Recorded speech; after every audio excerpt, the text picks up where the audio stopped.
Staff has said we're ready. So we're going to get started here. We are joined by the Chair of the Education and Culture Committee, Mr. Rice. This is a meeting of the Planning, Housing, and Economic Development Committee. And we are taking up a policy that is one of the most significant policies that this county council adopts. We are continuing our work on the subdivision staging policy, which has been recommended to be renamed as the growth policy, and I certainly share that view that that would be a smarter way to frame this issue because it is about growth and how we manage it and what we want to achieve with it. Today is the day that I think a lot of people have been working to prepare for. We're taking up a fundamental issue, and that is the extent of the moratorium policy in the county, and what does the county council want to do? Do they want to continue with the moratorium policy or make a significant change? I will certainly share up front, I've been advocating for a significant change since the beginning of this process. I've used every opportunity that I could to speak out publicly and say that I think that moratoriums do more harm than good. I certainly share the view that Chair Anderson has articulated, that it's a policy from another era, and it is for another kind of development. And it perhaps made sense when we were having lots of farms getting cut up into suburban subdivisions. But as we are now grappling with a different kind of model for growth, it really creates a whole array of challenges that are unintended consequences that I really think outweigh the usefulness of the moratorium. I was really struck when the county council took up the Washington Region Council of Governments housing strategy, which we participated in, a year ago, when the regional housing policy experts were asked what kinds of big changes are needed in order to support the increase of housing supply. One of the ones that was pointed to again and again out of this entire region was Montgomery County's moratorium. And I think the sense was that even beyond the numbers, it shows a community that is not prioritizing housing and that is willing to put a hard stop on housing rather than identifying other solutions to meet the needs that arise as housing increases in supply. And that really stuck with me. I didn't like the fact that Montgomery County was held up as the poster child of problems that the region had to address, a showcase of the kinds of problems that the region has to address in order to avoid becoming the kind of jurisdiction that you see out on the West Coast, or frankly, that we have already started to become. It's just, it's not as extreme as it could become, where we have significant issues with a constrained housing supply, affordability issues, and as a result, concurrently sprawl, exurban development that is all that really arises from trying to clamp on development closer in. The balloon bulges out farther out, and we've been seeing that for generations. I think a lot of Frederick County's growth is really attributed to Montgomery County's reticence towards growth.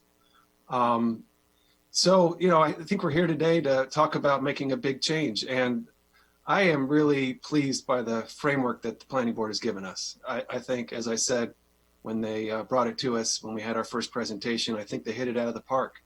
I think overall it is a very strong formulation that aligns our growth strategy to what our various policy goals are, and really puts the growth policy into the service of a number of critical objectives. I thought Pam's memo did a terrific job, actually, but I thought Pam's memo did a terrific job of highlighting a lot of key issues that we're talking about today.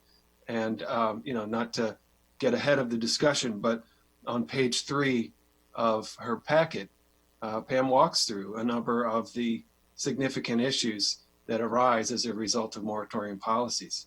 You have we have a challenge with our housing supply gap, and our average annual housing numbers are now somewhere about half of what they once were. And that is a big problem. It creates all kinds of other issues. Fundamentally, it means we don't get the communities that we envision, that we plan for, that we design, because a lot of that comes from the redevelopment of existing land. And we're just not getting that redevelopment. And so Rockville Pike looks substantially similar today as it did 10 years ago when the county council, announced with great fanfare a really ambitious vision of remaking White Flint. With the exception of that one property owner, Federal Realty, I think the rest of the Pike hardly has changed. And I think that is about having an investment environment that is not strong, where people are less willing to take a risk. They're less confident that the community framework supports their success. And so we remain a suburban aging infrastructure model when we want to be getting the benefit of investment and change and dynamism, and with it jobs and housing and impact tax revenue and all kinds of things. So the moratorium, I think, as a result of a constrained housing supply, produces more problems with housing affordability. If it's just a constrained supply for young families trying to buy into the county, or if it's an inadequate supply for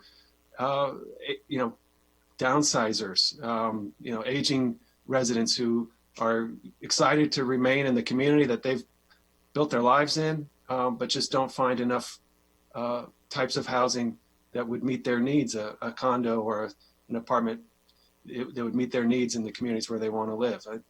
Those are real serious consequences for us. And we don't have the young adults, the young families coming into this county that we want. We have lost a lot of that share to DC and Northern Virginia, and that's going to have generational consequences for us. We've got to frame that. We've got to turn that around. And it affects our growth patterns, as Pam has identified, and it ultimately doesn't solve school overcrowding. When we have a moratorium that stops a significant project like the Westfield Mall site in the Walter Johnson cluster, when we stop that project from moving forward, that's millions and millions of dollars that we don't collect right now in impact taxes, that prevents us from being able to meet problems that we know exist now, as a trade against a future projection, which is less reliable than what we experience right now. We need impact taxes right now, which is not to cast a pall on planning, of course, but I think that we would benefit more from getting the impact tax revenue from those kinds of projects in the short term. So today we're going to be taking up the planning board's policy here, and we are joined by Chair Casey Anderson, Gwen Wright, Tanya Stern, Jason Sartori, Lisa Ivoni from planning, and then we have and Haisu Beck from planning, and we have Meredith Wellington from the Office of County Executive, Essie McGuire from MCPS, Mary Beck, and Pofin Salam from OMB.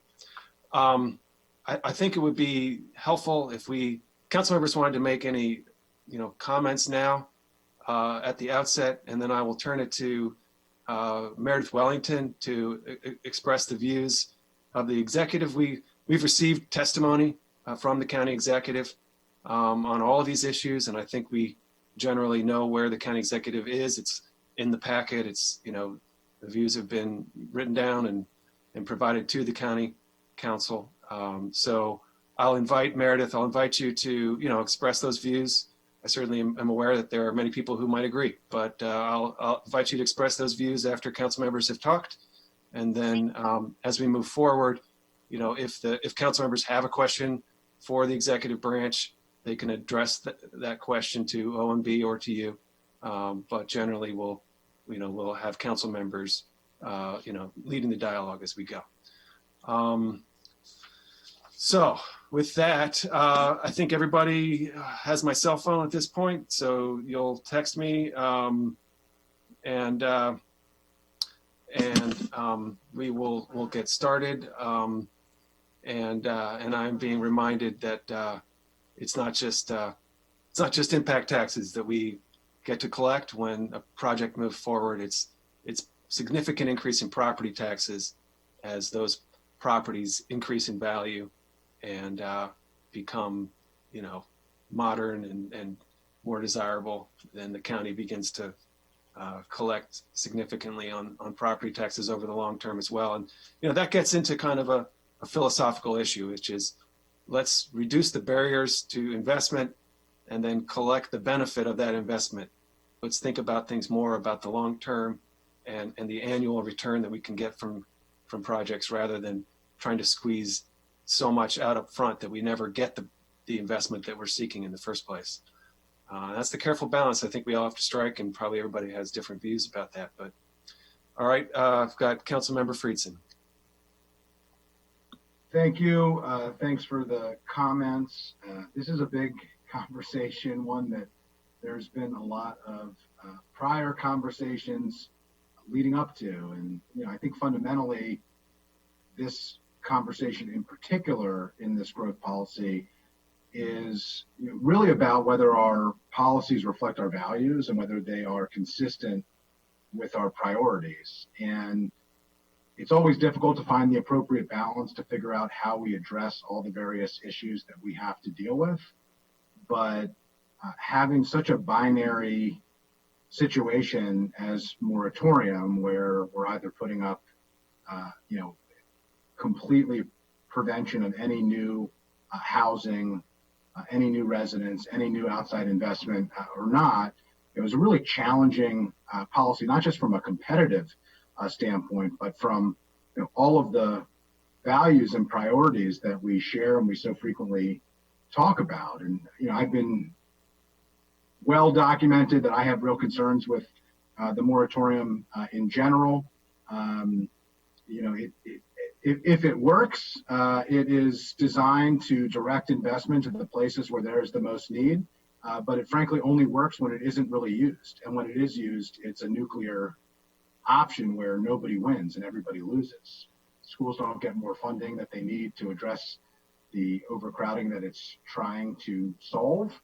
And we don't get housing, we don't get new development, we don't get new private sector investment. And so it's a real challenge to me to have a system that only works when it isn't used, and when it is used, it's a nuclear option where everybody loses. And I think there's a better way to address it. I think this is going to be a really instructive work session. I see we have a lot of participation from colleagues, and so we'll get a sense for where the broader body is going to be as well, which I think is great and is helpful. Look forward to the conversation today, but I think we can address the school overcrowding issue and the school funding issue in a way that's more reflective and representative of our priorities and our values. And I look forward to coming up with a way and a manner to do that. I think the planning board has put us in a situation to have a really good conversation about it. I think that there are some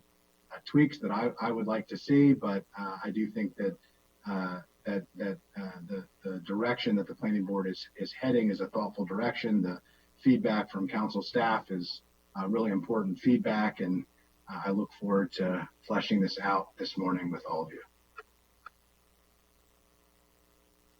Thank you. I've got Education Committee Chair Rice, and welcome Councilmember Hucker. Thank you very much, Mr. Chair. And I certainly appreciate the words of Councilmember Friedson, because they're spot on.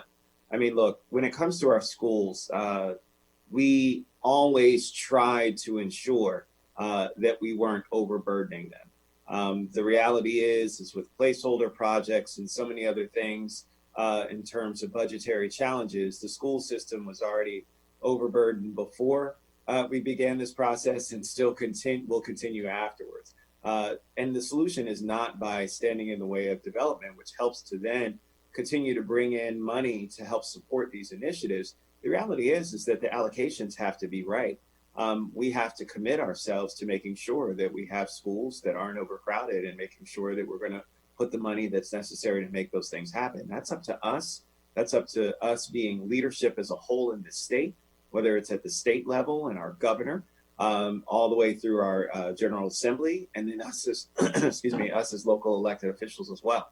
And so from that perspective, I think that, again, the policies that we're looking to change are ones that are certainly solidly in the right direction. I'm not going to speak for MCPS. I talk to them quite frequently about these issues, and you'll be able to hear from Ms. McGuire and others who are representing MCPS, who certainly can state the school system's position. But let me just say, as the chair of the education committee, it is one in which, for me, it is very clear that this is an antiquated process that needs to change.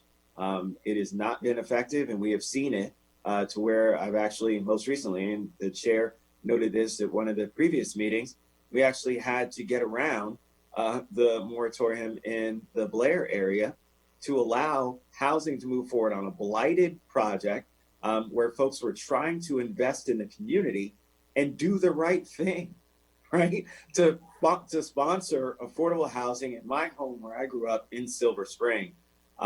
This is not something that is a good policy if we have to fight to do those kinds of things. And so from that perspective, I think that we're headed in the right direction. I will just say again, as I've said plenty of times before, and we'll have this discussion in the context of other things as well, keep in mind that the Up County should never be treated differently from any other place.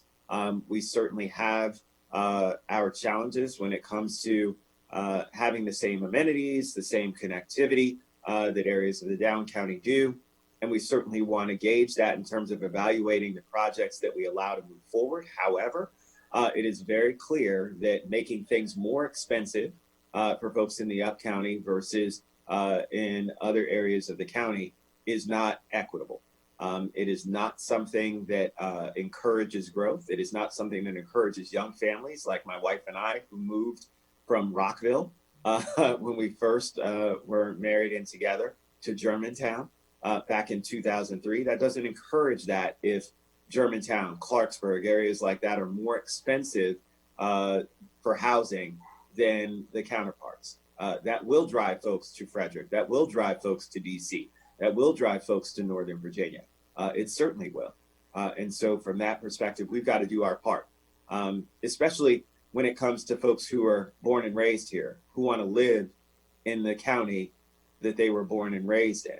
You know, I speak to young folks like Councilmember Friedson, who I know thinks about these kinds of things and thinks about what it's going to be when it comes to how I'm going to start my family and where I want to live. And I know, I don't want to speak for him, but I'm sure that one of the places he wants to live is where he grew up. I mean, a lot of us do who grew up here. And so we have to be mindful of that when it comes to the decisions that we're making and ensure that we're protecting those kinds of options for our young people. So Councilmember Reamer, I couldn't agree with you more. We need to have that on the front of our mind when we're talking about what kinds of policies we're enacting for the future. And I really hope that we'll get to a place where we understand all of these things are truly important to help us be successful in continuing to be one of the best places to live, work, and play. So thank you very much and look forward to working with you guys. Thank you. I'm really appreciate your comments, and you know, you've worked very carefully with this council over many years to try to align our capital budget to support the growth of enrollment. And I think one of the challenges of the moratorium policy is it tends to drive the train a little bit in a direction that MCPS might not necessarily ultimately really want.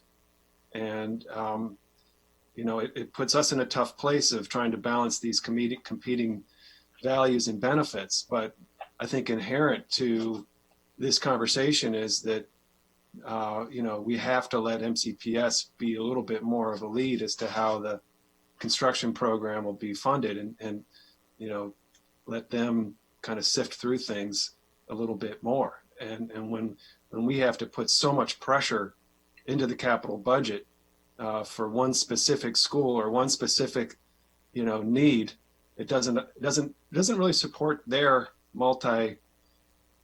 faceted alignment. Which isn't to say they always get it right, or they're always, nobody's always perfect. But I think it's just an important principle that the school's capital budget should be driven first and foremost by the need of the school system.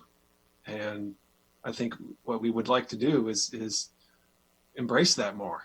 And one of the ways to do that is to remove this this variable that I think can distort things, which is this moratorium. And now, what I'm saying there, only works if you also accept that, when the school system will sometimes decide that having a little bit more crowding, one more portable at a school, is not as crucial as, replacing decrepit conditions at a different school. And I think that is the really the hardest balance to strike, and it's one where I think the board is best suited to strike it. Is, it's none of this is good. Like we're not choosing between things that every scenario is the ideal scenario, but if it comes down to one more portable at one school versus replacing an HVAC system at another school, we want to replace the HVAC system. That's a decision that they should be supported to make. I see you unmuted. Did you want to add some comments, Councilmember Rice? Yeah, I just very briefly, and I apologize because I know that you have other colleagues waiting, but just wanted to put one other part in there that I think is incredibly important that you highlighted. Look, parents have been understanding these decisions for a very long time, including myself. Both of my children went through Matsunaga at the height when Matsunaga had 1,200 students and 12 portables in its parking lot. I mean, so again, this isn't about not understanding the challenges associated with overcrowding and what that means. And my children were out in those portables. They were not inside. When they were in 5th and 6th grade, they were in those portables, both of them, and went through that process. Again, the largest elementary school in the state at the time, at 1,200 students, the most portables on a site.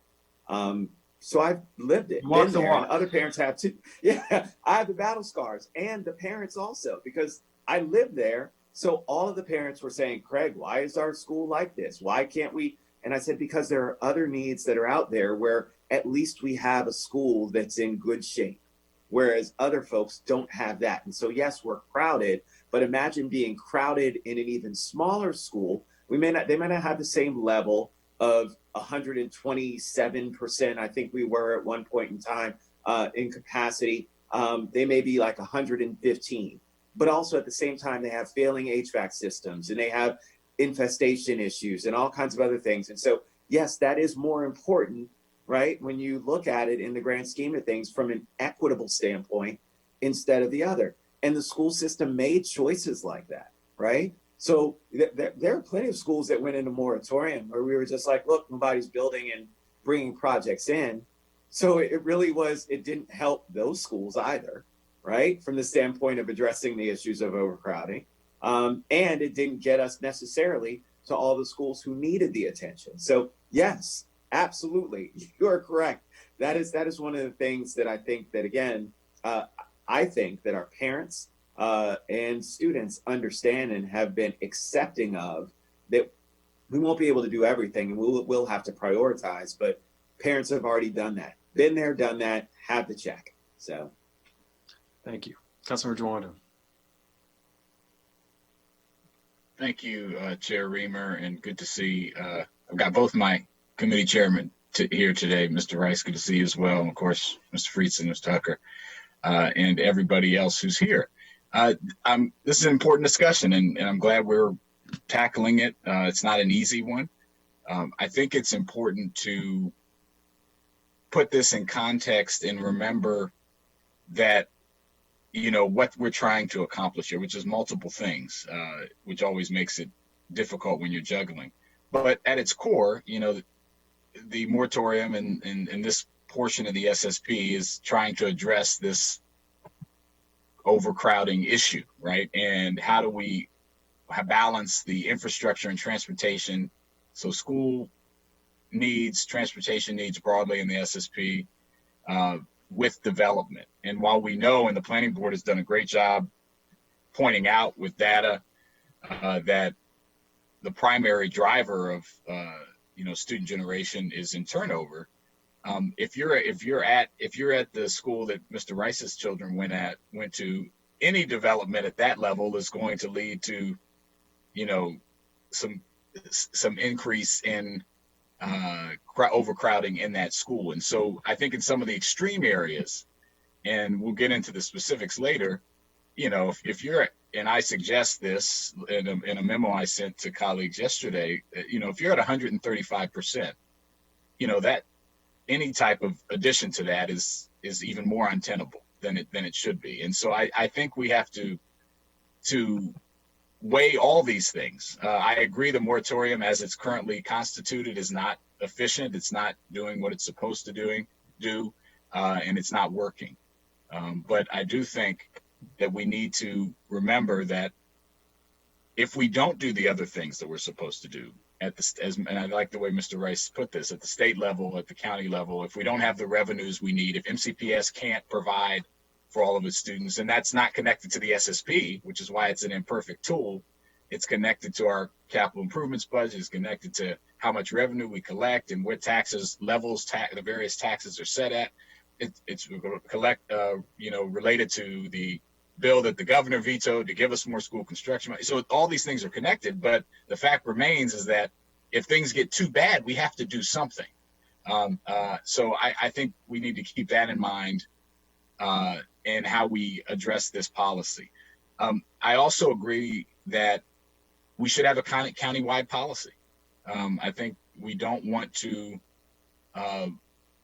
set up this situation where we're saying that certain parts of the county that have development, which we already are doing in the two systems we have with turnover and infill, but creating another layer on that for this step-up housing that we all talked about, and I would add, Mr. Rice brought it up in the context of young families, but there's also, at the end of life, there's seniors that want to downsize and look to move to certain areas and maybe have scenery. And my in-laws are looking to move from New York down here, and they're looking at a lot of places are up county.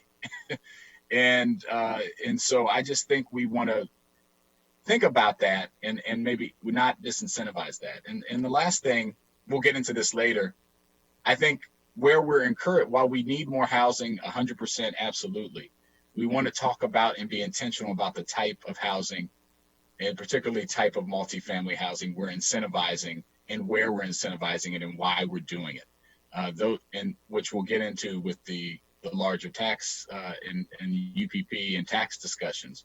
But I think this is an very important topic, obviously, as the chair said, and I want to just raise some of those points, and I'll go in further detail as we get through the packet. But I want to thank also the planning department, Ms. Dunn, Mr. Orland, and everyone who contributed to this. It's very well done as usual, and will help us in our discussion today.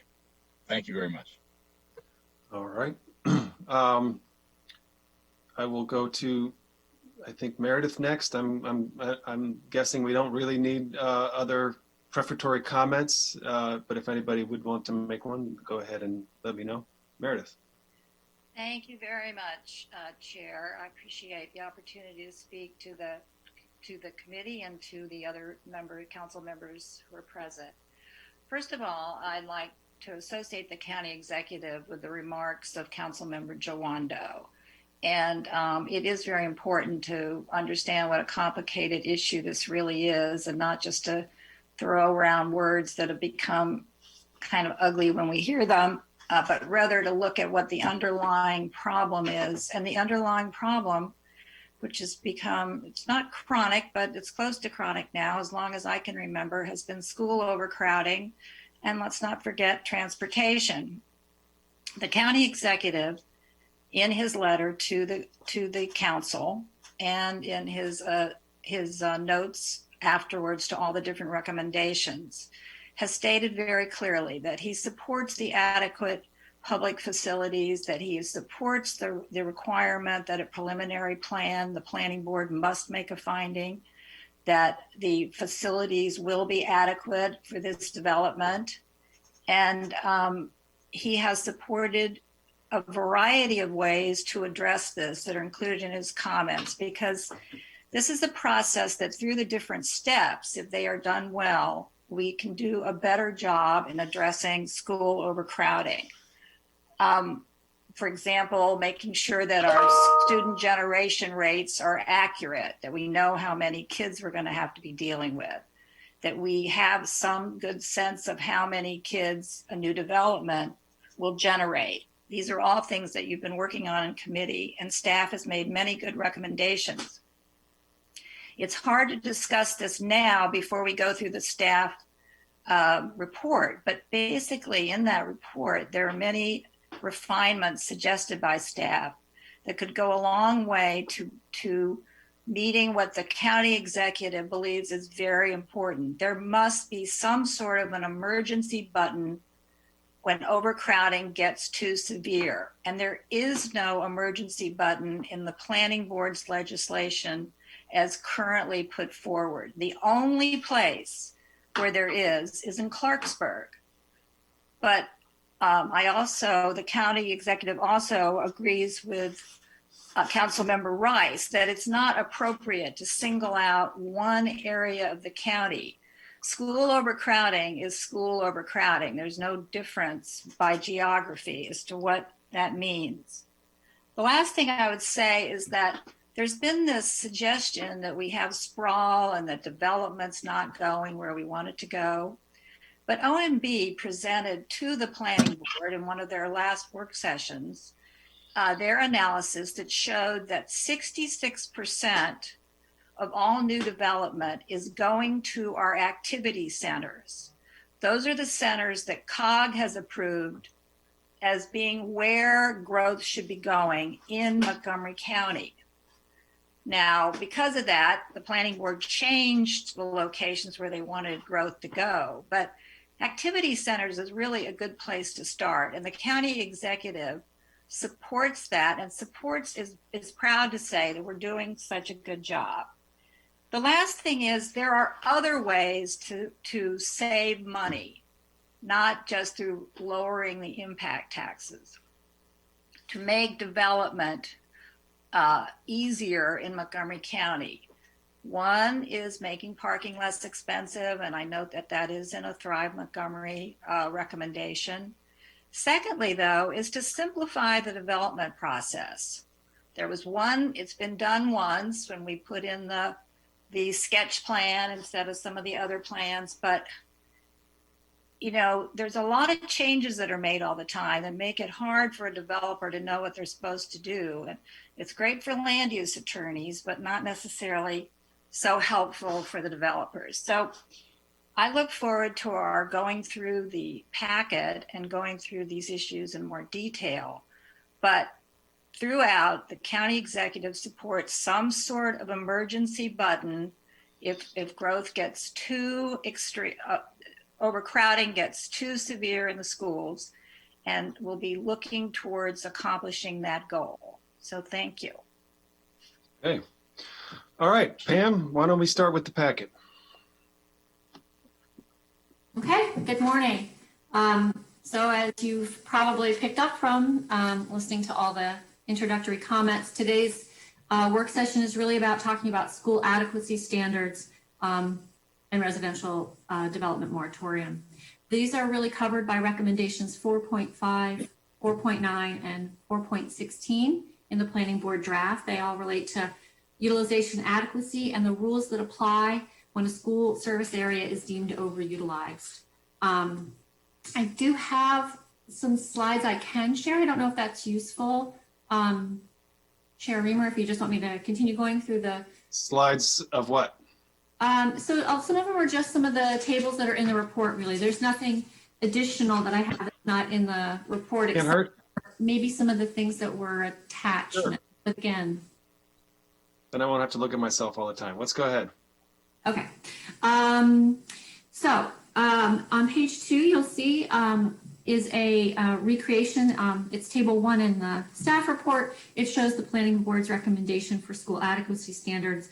And what it does, it places different standards for adequacy based on school impact area, has been discussed this morning. Currently, adequacy is a standard that's applied countywide. It places moratorium, replaces the moratorium standard for turnover and infill with this utilization premium payment. And in the greenfield area, where moratorium standard is retained, it raises the threshold from 120% utilization to 125%, and then implements the utilization premium payment there at 120%, like it's being recommended for the turnover and infill areas. Okay, let's just pause here. I can't imagine anybody watching this actually doesn't also know what is being described here, but I think it would be worthwhile just to once again refresh the big picture, and maybe we can ask planning to articulate it here. But rather than having a countywide moratorium policy, table 1 in your memo on page 2 kind of brings together the approach recommended by the planning board, which is that the county will be divided into 3 regional typologies, and that's a greenfield impact area, a turnover impact area, and an infill impact area. And there will be no moratorium policy in the turnover or infill areas, but the greenfield impact area would retain a moratorium policy, and a utilization premium payment, which is a pretty significant increase. Although anyway, it's a premium payment.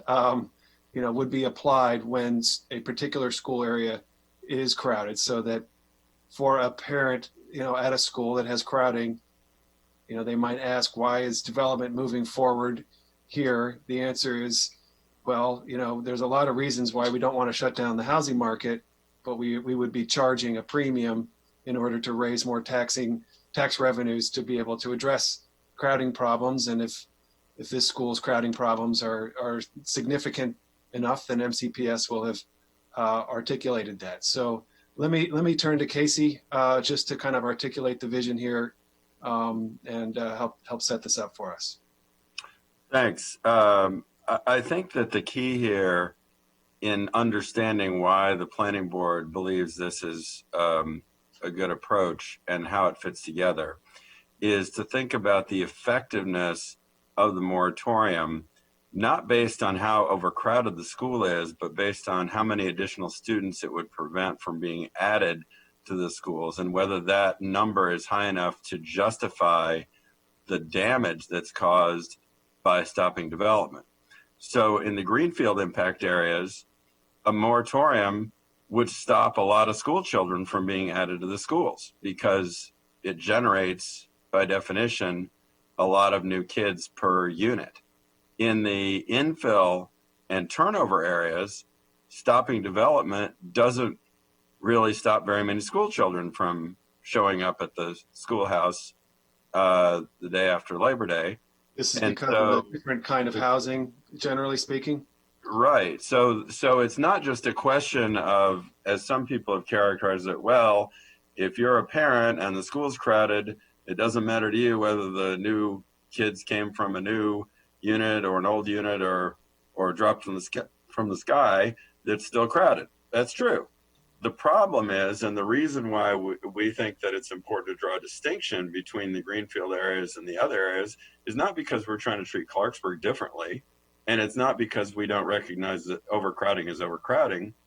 It's because the costs and benefits of imposing a moratorium in a place where lots and lots of new kids are being generated by new development are fundamentally different than in areas where very few kids are being generated by new development. And therefore, the effectiveness of a moratorium at addressing the problem or stopping it from getting worse is totally different in the infill and turnover areas than it is from the greenfield areas. I see. That's helpful. I hadn't quite thought of it that way. That makes sense. All right, before we continue, I think we're sort of on this very broad conceptual level here. Councilmember Rice. So it's interesting. don't think there's anybody who's actually moved into the Up County that's on this call in this area with no children or with one child or whatever the case may be. You can talk about it and talk about the families that are here. So I don't agree with what Chair Anderson just said, because that's not true. We looked at multiple houses. We didn't look at just what was new. We looked at what was affordable. That's what drove our decision. I grew up in Silver Spring. My wife and I, when we were looking, just this weekend, we were out at Rock Hill Orchard. And as we were passing by Clarksburg, coming back from Damascus, from Mount Airy, technically, but we were just talking about the level of development. And my wife was commenting on some houses as we passed, driving down 28 on the right. And she's like, look at those beautiful houses. I was like, yeah, you remember, we looked at those. And it was a little bit far out for us. And, you know, you working in Bethesda, me working in Bethesda at the time, it didn't make a lot of sense. We wanted to try and stay as close in as possible as we could. But the reality is that with the two of us, Germantown was all we could afford. And so, yes, you know, we didn't even look at what school capacity was. We didn't look at those kinds of things. We certainly heard that Matsunaga was a good school, but we weren't looking at any of those kinds of things. But again, what drove our decision about where we wanted to live was affordability. I just want to be clear about that. That's what drove our decision about where we, person who was born and raised here in Montgomery County, decided to live. We looked at the new townhomes that were being built on University Boulevard in Wheaton. They were too expensive. We couldn't afford them. As two professionals working, we could not afford that. We definitely couldn't afford to live in the neighborhood where I grew up. And so again, affordability is the driving factor. Now, I understand what Casey Anderson is saying in terms of, oh, well, you know, that's where generations come from. Look, generation will come from wherever. Wherever I move and buy a house, if I want to live in that area that's affordable. We were also looking at houses that were being sold that weren't new construction. We just happened to get lucky and get something that was new construction. But we were looking at houses that were being sold. And oh, by the way, when it came to our second house that we bought in 2005, where did we end up staying? In Germantown. Did we have another child? Yes, we did. Was it a house that somebody already owned? Yes, it was. So again, you can't put a box around folks and say, oh, well, this is what they do and this is what they're going to do. We made that mistake before with the moratorium. When we thought that, oh, well, it's all new development. New development's the thing that's driving school-age children and the increases. It's not true. Statistics don't work in general when it comes to the actual mindset of people, and it's changing more and more. It's changing more because we as a society are changing more. So I have to fundamentally push back, because you can't put people in a box. You can't say that this is the reason why they do things. It's mainly driven by affordability. And let me just say, 17 years ago, that was our decision. 15 years ago, it was still our decision. And now, a year ago, it was still our decision. Affordability has driven every single housing purchase that we have made. And so let me say that was at the top. Now, again, as we got older and our kids were in the system, yeah, you wanted to keep the continuity of your school as you have older school-age children. And so you're concerned about that. But quite frankly, from an elementary school perspective, wouldn't have mattered much if we had moved from Germantown to Clarksburg or whatever. It was about affordability and what made sense for us. And so, again, that's one of the driving factors. And I hope that we lead with that in terms of understanding that we want to keep things affordable.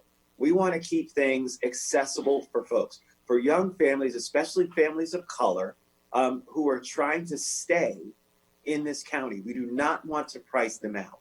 And so from that perspective, that should be our driving force when it comes to what kinds of policies we enact in terms of how we're going to assess whether or not folks can continue to afford to live here in Montgomery County. Thank you.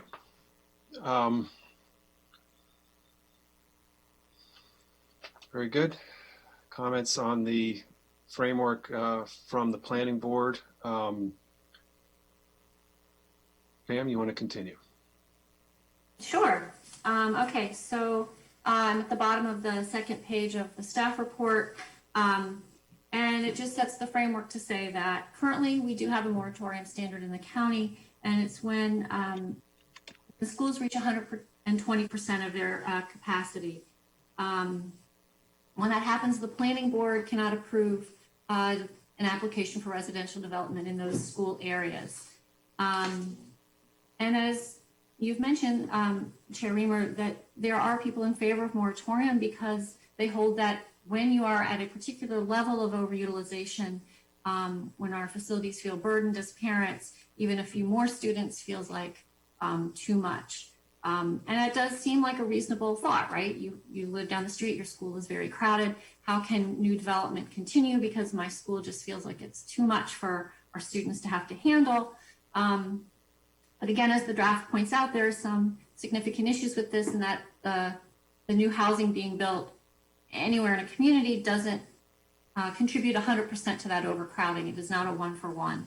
And as a lot of the amazing data analysis that was done in the draft shows, about 25 to 30% of the student enrollment growth is really coming from new construction, which means about 70% on average somewhere in the county. The other enrollment growth is coming from the turnover in the single family housing stock. And when we put a moratorium in place, just to be clear, because I think sometimes this is confusing to community residents, it doesn't stop the prior approvals. It doesn't allow the planning board from that date on to approve development, but anything that was previously approved can continue to move forward. And so there will still be construction in neighborhoods when a moratorium goes into place. And the planning board draft did spend considerable time going through what are the negative externalities of a moratorium. And there are several, and Chair Reimers mentioned them this morning. It definitely has an impact on housing supply and housing growth. And it also has an impact on the financial resources for the county. If we aren't building, we're not getting that tax base. And if there is an impact tax, you're not getting the impact tax revenue. So it has those side effects as well. But I think the most prominent one, and this has been also again mentioned by other people this morning, Councilmember Rice and Councilmember Jawando and Councilmember Reamer, that one of the biggest impacts, or maybe one of the ones that I think everyone, at least in this arena, feels is particularly important, is the fact that when we have moratorium, it shifts the focus on what do we do to solve those issues. And that doesn't allow the autonomy of MCPS to do what they do best, which is figuring out how do they address their school facility needs. And I think we all understand that. And it's probably the most frustrating thing that everyone goes through every single year. We have an annual school test. It comes out with that list of places that are potentially going to go into moratorium. And then conversations are had, how do we prevent this, especially when the moratoriums are occurring in places where we know that there's interest in growth and development. Because again, that helps with county revenue. It helps provide a lot of the services the county residents need. And so we have that push-pull. So again, I'm on page 4 now, but basically the staff report says that the bottom line is that the council and the committee need to decide if they think it is in the best interest of the county to retain a moratorium. Do you have a moratorium or you don't? And we did get a little bit of testimony that addressed this. A lot of the testimony that came in regarding moratorium was really about the issue of having it in only a greenfield area versus having it in the other location. So that was sort of the focus of that testimony. But we did have testimony from Lurch, Hurley and Brewer and the MBIA and a development corporation that they advocated for elimination of the moratorium completely. Just, it is inefficient.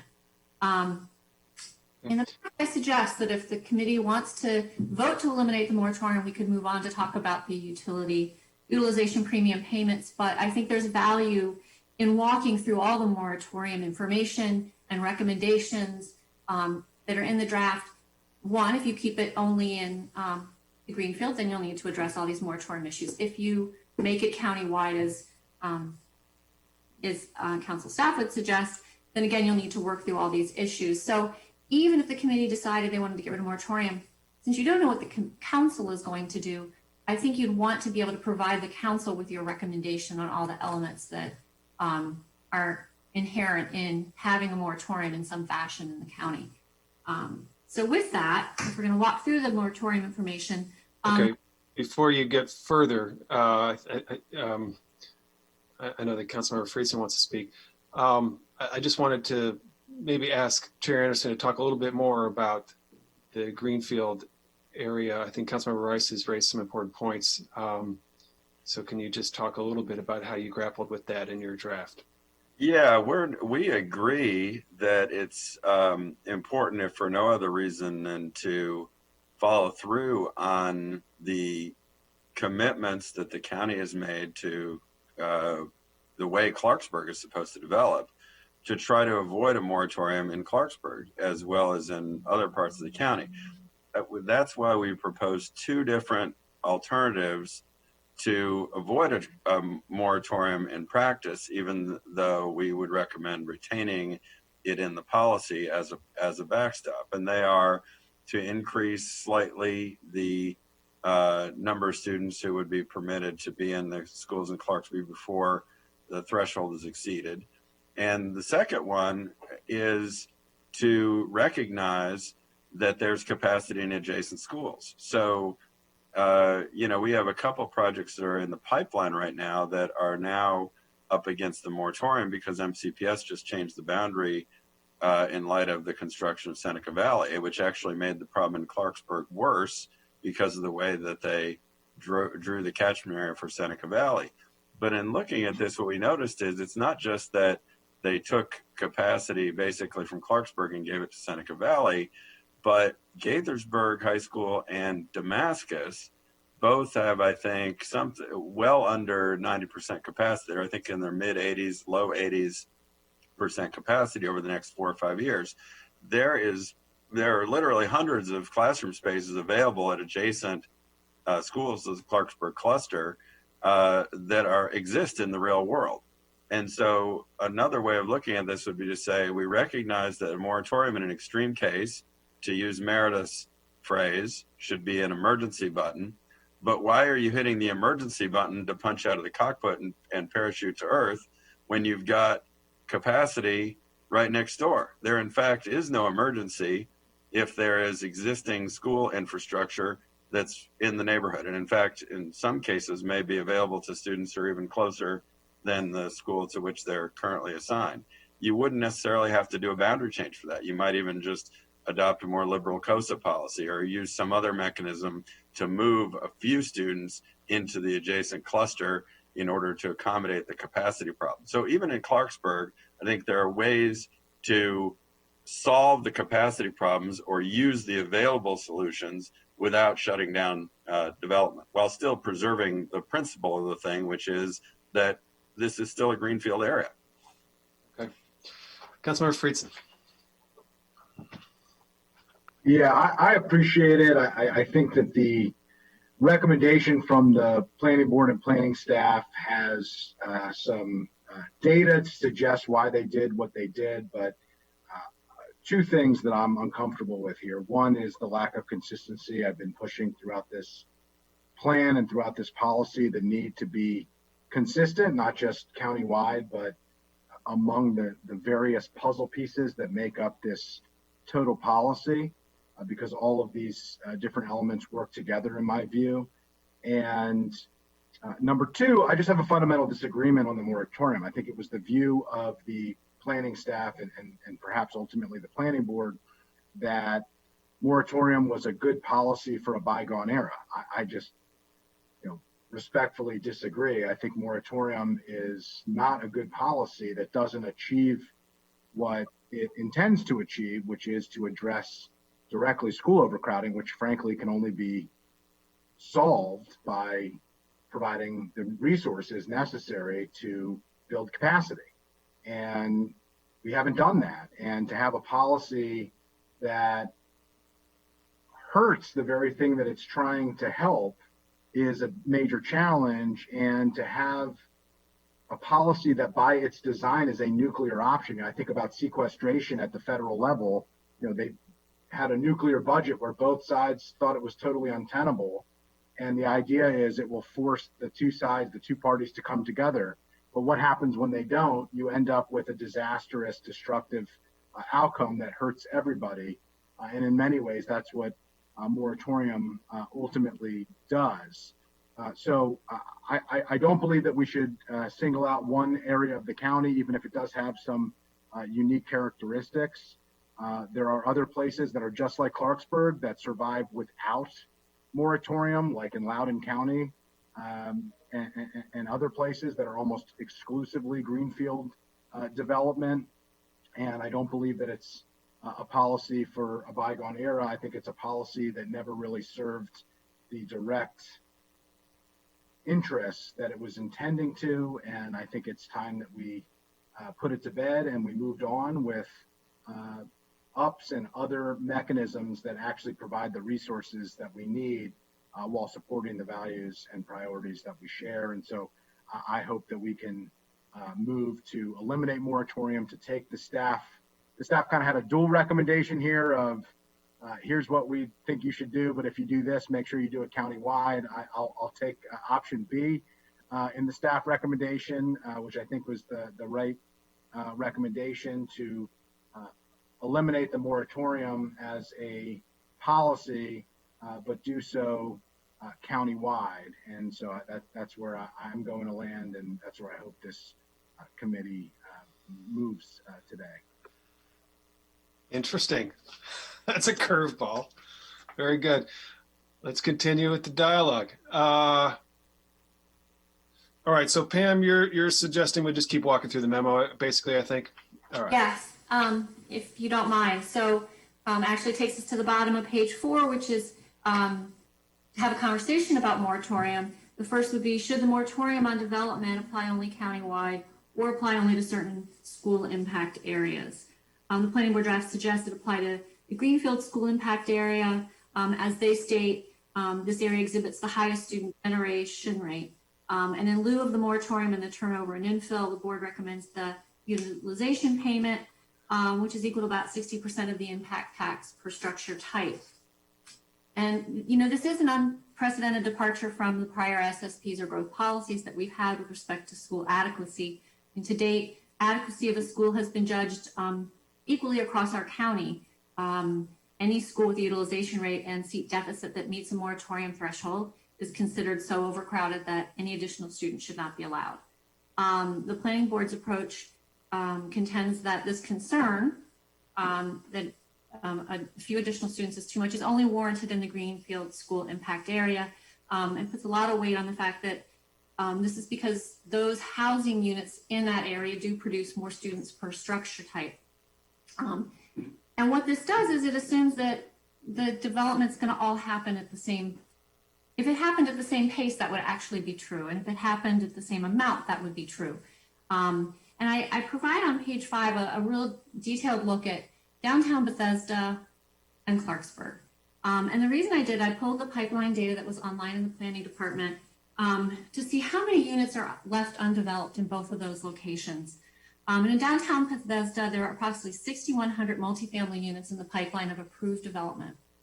So these units are approved, they're in the pipeline, essentially can come online. In Clarksburg, there are about 1,800 units remaining in the pipeline of development. Many of these are single family. And if you apply the regional student generation rates from the planning department draft that really take into effect that regional effect of students based on the types of housing that does get produced there, you get twice as many elementary students in Clarksburg as you do in downtown Bethesda. And that's the planning department's premise. You get a lot more students because you have fewer units, but it's the type of units, and we know from a fact that these units tend to produce a lot of students. So yes, you get twice as many students. However, there are 2 elementary schools that serve downtown Bethesda, Bethesda Elementary and Somerset Elementary. And if we look 4 years in the future, which was sort of the discussion at last week's PHED committee, we see that there's a seat deficit in those 2 elementary schools of about 100 seats. If you look at Clarksburg, there are 8 elementary schools that serve that area, some partially, some completely. But if you looked at those 8 elementary schools, there's 247 seats available in about 4 years. But what that hinges on is like, well, what happens if you were to build out in 4 years? That's the premise, okay? No one expects to build out in 4 years.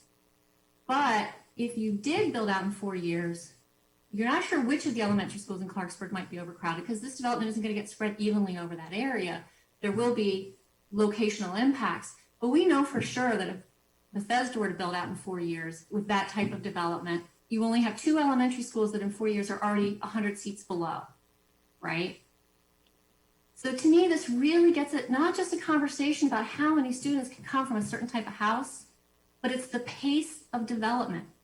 What this assumed, if they both build out in 4 years, because of the volume in Bethesda, was that Bethesda would build out quicker. Okay, somebody may say, there's no way we think Bethesda is going to build out faster than Clarksburg. But if you look at the pipeline, in the last 10 years, there are 3 approvals in Clarksburg. If you look at the last 10 years in Bethesda, 13. 95% of that growth in Bethesda has been approved recently. It is a hot market versus Clarksburg had a lot of very big approvals a while back that, yes, are definitely getting built out, and they are causing that high generation rate that the planning department calculated. But that doesn't mean that we know in 4 or 5 years from now that's going to continue. So the whole point of this was to say, because the SSP is really designed to really think about the pace of development, it's not as simple as saying those housing types produce more students. Therefore, we should characterize Clarksburg in one way like a greenfield and not look at the other parts of the county as potentially having an issue with growth or development. So I just think this speaks to a countywide standard, which I've already heard some of the council members advocate for a countywide. I just don't think we should say one place in the county should exhibit some moratorium level that is too much, if in fact that is the theory, to have one or not have one, versus another part of the county, because we can't control the pace at which development happens. So yes, per unit in Clarksburg could be more students, but if the pace of Bethesda is much, much greater, you're going to have the same impact there. And it's not, in my view, the way we should treat our school system. So I think you should have one countywide system. I can stop there. Let's stop there. Councilmember Jawanda. Thank you, Mr. Chair, and thank you, Ms. Dunn, for the explanation. I agree that we should have a countywide system, and so I think I heard Mr. Friedson agreeing. I don't want to put words in his mouth, but agreeing with that as well. Yeah. Okay. Thank you. And so we also have to address and I think that's very telling. The pace, and again, to my earlier point, if you only got, it's not rocket science. If you got, 8 middle school or 8 elementary schools, whatever it was, versus 2, or 13 versus 2, and you add students, it's going to get untenable. I raised the point in the memo I sent to colleagues of this emergency button. We don't want to have all the negative things, including the inequity that comes from moratoria, where you have to rush and focus on certain areas that are hot markets, where tend to be wealthier residents potentially, and to the MCPS, and we have to make these decisions of trying to put out fires. So that's one of the really bad things about the moratorium, and I think we all agree. But this emergency idea of, which I said at 135%, I wanted to ask a question of staff or whomever can answer. Maybe it's a school system question too. If we were to make the countywide standard, which I'm in favor of, but keep a moratorium at a very high level of 135%, are there any schools currently that are at 135%? And if so, how many?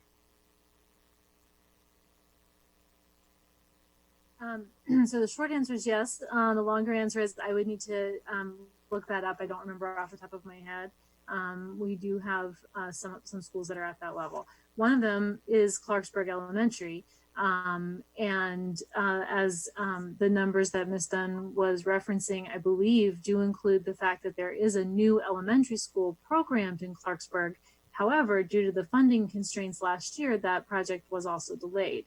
And so I think that, again, just, the piece that I think we would really point to, certainly as we really appreciate that the intent is to take development pressures off of the school system. We appreciate that fully. I think that the funding pressures are part of what, again, lead to sort of these weird chicken and egg situations. Again, that's been the case in Clarksburg at a number of different points in time. In fact, some of our Clarksburg construction took place, but was also delayed because of the last recession.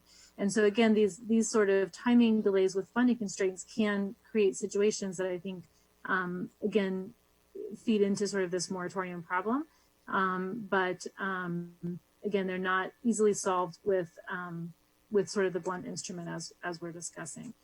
Sorry, that's more than you asked, but at any rate, No, yes. no, I appreciate it. So it sounds like if I go a little further, you're saying that even if we were to set it at 135, that wouldn't eliminate all. That would still, which is significant overcrowding. You'd still have some schools that would be triggered, and you'd still have this blunt instrument that's not that delicate. Is there a level from, again, back to you, Ms. McGuire? So are you saying that you think, yes, we should just scrap it in its entirety? So I don't think the school system is prepared to be quite that emphatic about the moratorium, because again, really our interest is, as we're saying, to be able to make priority decisions about school construction that relate to school need. I think what we appreciate is that the moratorium as currently constructed has put a focus on projects where the project timing and the development timing have to coincide. And that can often cause problems for other areas of the county. It can cause problems for other kinds of projects. And again, I think we have seen some evidence of that. And as funding constraints increase, that problem is likely to be worsened, in my view. So certainly I think we would suggest changes to the moratorium at a minimum. But I do think that, certainly we continue to have a concern about school overcrowding, but our concern is really more on a resource and construction level than it is on a development level. Yeah, well, I think I think we all share. That's one thing. There's universal agreement is we need more money to provide for the things that the schools need at all levels. I think we're going to get to some of and we're not going to handle all that here, even though we're talking about some payments and things in impact taxes and UPPs and that we'll talk about and have talked about. I appreciate it. And the good thing, I think change is coming. Something's going to happen today. So it's just a matter of what level. So, all right. Thank you. All right. So I don't know yeah, go ahead. Go ahead, Mr. Chair. I was going to say, I was going to move. I didn't move this, but I kind of invoked Mr. Friedson. But I think if we want to move through an issue, the idea that we would have one countywide policy, I think maybe, but I'll defer to you on how you want to handle that. Thank you. I don't think that you and Andrew have the same idea for a countywide policy, so I don't think that can actually really be a motion. If I understand it, you're advocating for a moratorium countywide of 135%, while Andrew is not. So I don't think there's a commonality there that could constitute a motion.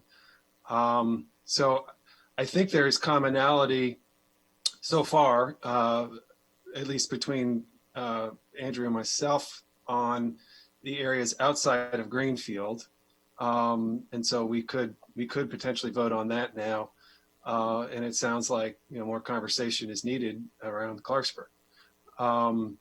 So that is my kind of general understanding of where the committee sits at this moment. I also say I don't know that we have to vote today. We're getting briefed and discussing the biggest single issue of this policy in many ways, and we've got plenty of time. We could come back and vote next time. So it could also be fine to just talk right now. Andrew.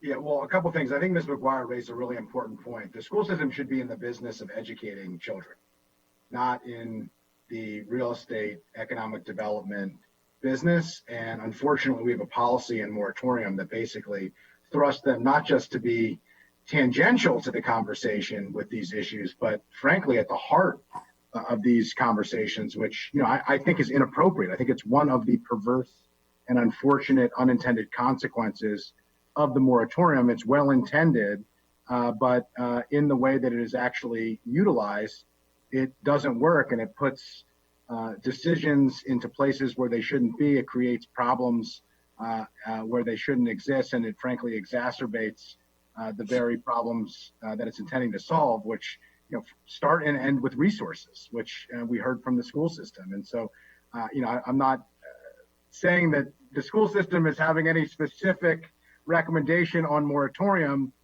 but we did hear from Ms. McGuire, and we have heard before, the uncomfortable position that the school system finds itself in frequently when it has to make decisions related to economic development, related to housing, related to other issues that are more appropriate made at the planning board and by the county council, and really aren't in the job description of the school system, but we have added it to other duties as assigned. And, I think we should take away that other duty as assigned, because I think that it distracts from the ultimate goal, which is to have the facilities needed to educate our kids. For the chair, I think I'm stuck in the middle here, I guess, to a certain extent. I don't believe that moratorium is an appropriate public policy at any number. I appreciate Councilmember Jawando where you're trying to go here to, set it up as an emergency backstop, but I just don't think that it solves the problem it's intending to. And so I don't think that there is a number that at least I would be comfortable supporting. But I also don't believe that we should have an elimination of this policy that I don't support in all but one part of the county. I'm not sure what the additional conversation needed would change for colleagues. I don't believe that my mind on this is going to change. I think that we've talked extensively about this issue. I've reviewed everything that the planning board has put forward. I've had numerous conversations with various stakeholders on this. I think consistency in this public policy matters, and I think that the moratorium is a public policy that doesn't work. And I raise that just to say I'm comfortable voting, but if we can't reach a conclusion here, then perhaps we'll have to wait for another day, and certainly yield to the chair on how you decide to structure that decision point. But it is the key decision point on this meeting and perhaps on this entire plan. So I do ultimately think that we have to come to a resolution here. Well, to Ms. Dunn's point, I think regardless of what we decide as a 3-person committee today, some of this might have to be revisited at full council. But I am comfortable, Mr. Chair, with what Mr. Friedson suggested. As far as I understand his point about not being comfortable with the number, but I would be fine to move forward in saying that we treat the entire county the same, and have one rate, one kind of policy for the whole county. Excuse me. Okay, let me ask a question of planning, Casey or Gwen. Talk to us about borrowing, because actually there are 2 ways that development is managed in this policy. One is the moratorium threshold, which you propose at 125%, and the other is borrowing. And I want to thank Meredith. She texted me to prompt me on that issue. And I'll, as a return favor, I will invite you to comment after we hear from planning about that. But if we could ask planning to talk to us about borrowing, because my understanding is that it is a alternative approach to the capacity that you presented to us, that they are not necessarily both. You don't have to have them both. They're somewhat duplicative, I suppose you might say. But can you talk to us about it, please? Yeah, I'll see if Jason has the numbers for you. But again, the idea is, in looking at Clarksburg, you can initially we thought, well, geez, this is a problem because there's a couple of development applications that have been in process for 6 months to a year or more, and they had no reason to think that there was any capacity problem at Clarksburg High School. And then all of a sudden the school system finishes its boundary study for the new Seneca Valley, and they draw the line in such a way that suddenly Clarksburg is right at the brink of being shut down for a new development. So that led us to sort of look a little bit more closely at what's going on at Seneca Valley. And, we were told, well, even if you move the line at Seneca Valley is probably going to be near capacity in the next few years. So it doesn't really fix the problem over the long term. But if you look at Damascus and you look at Gaithersburg, those schools are both well undersubscribed. And I think that really this gets to the point about, whose job is it to figure out the school's capacity issues? I think, as you all were discussing a minute ago, it's a bad thing if the school system and the real estate business are getting, peanut butter in each other's chocolate. That doesn't really make any sense. It's not a formula for good decisions to be made for real estate or for education of children. So I submit to you that if there are buildings that exist in the real world, these are not placeholder projects, these are not theoretical capacity. This is not like a school you're trying to take back from a private school or daycare center or something like that. These are schools that are operational and exist, and they have classroom space, and they're in close proximity within just a few miles of the school that is nearing a capacity limitation. Then we should count it as capacity. And it should be MCPS's role to figure out how to use the school buildings they already own and operate to accommodate the students that need them. So that's the pitch on that. And the other one is you could bump up the capacity limit a little bit to 125 or 130 or what have you in order to avoid a moratorium. Either one would solve the problem at Clarksburg, at least in the near term. But I happen to think that I don't like the word borrowing, but the recognition of available capacity in adjacent clusters is a more principled way to go about this, because it recognizes there is actually classroom space in the real world. Recognition is a good word. Sure. Glenn, before I turn to you, Pam did outline this in the memo. I don't know if you were going to go to that. So I'll leave it to you, Glenn or Pam, how you want to deal with this. But let's turn to the memo first. Can I offer just one clarification? Sure. Sure. Jason Sartori with the Planning Department. At the risk of losing my job by contesting the chair, I'm just going to clarify. His point is still valid. It's not Gaithersburg. Gaithersburg in the fourth year is projected to be up at 113%. It would be Damascus High School, which is at 92.5%, Poolsville 84.2%. Watkins Mill at 87.4%. So those are all neighboring schools. Watkins Mill. I was confusing Watkins Mill and Gaithersburg. My bad. I knew it. Chair gives you a hard time. Hopefully I get to keep my job. And contrary to what Craig Rice thinks, I actually spend a lot of time in the Up County. Probably do. All right. I've actually driven by you riding your bike, Casey. Glad that ended well. Pam and Glenn. Don't forget, you promised Ms. Wellington. I did, yeah. I must want to get council staff to espouse, what they've written about borrowing, and then we'll turn it to the executive branch for. I won't belabor it, but so really the idea through the memo was to have the committee consider: do you want to retain the moratorium either regionally or do you want it countywide? I kind of can hear where you are with that, regardless of why you want it countywide or regional. I think it's just good to set that out there. But the next would then be, really should think about the level of school utilization that really should be evaluated for that moratorium threshold. And that's really what the next part of the memo goes through. Currently, that moratorium threshold is 120. The planning board draft put it at 125 in Clarksburg area, Greenfield. In 2007, the planning board and the Board of Education recommended 135. And we know that the city of Gaithersburg today has it at 150. So those are all just ways in which the thoughts of what would be appropriate for a moratorium threshold, if there's a moratorium threshold, could be laid out. Page 7 of the report shows you in a 4-year projection, because that's what the committee had talked about last week. What does that look like? What schools fall under those different thresholds when we hit 120, 125, 135, and 150? That's on page 7, and gets a little bit to Ms. McGuire's conversation.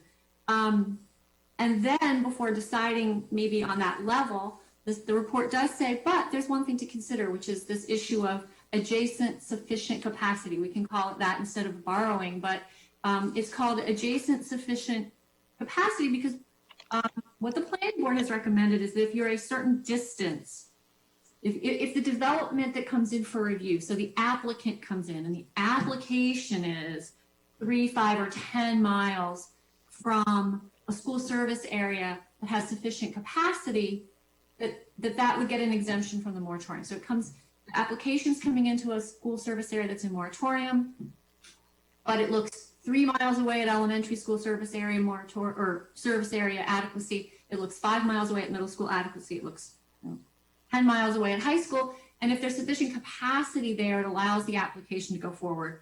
And it goes forward if the projected utilization in that what is supposedly sufficient school service area, those distances away, is at is less than or equal to 105% of utilization, which would then still mean you've got 2 places that are over capacity, right? They're over 100%.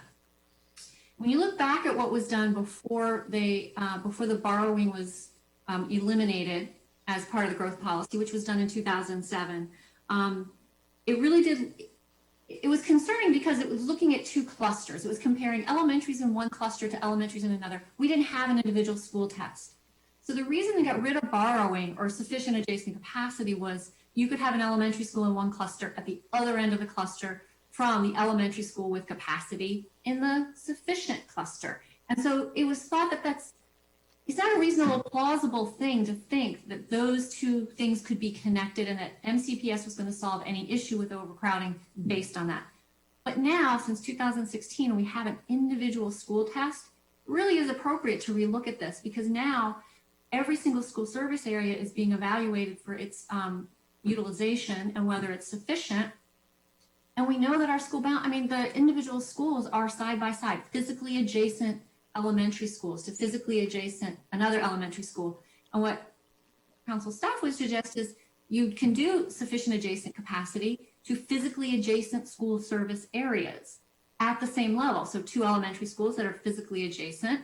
But I would say that if the combined utilization for those has to be 100% or below, because you're not making any school service area worse off. You're still allowing borrowing. Borrowing still has an impact. But you're making sure that no school is worse off by allowing under the fact that one of those school service areas is in moratorium. It just provides a level of plausibility. You can say to people in those areas, well, it is plausible that we can find a solution here because the solution wouldn't make anybody else worse off.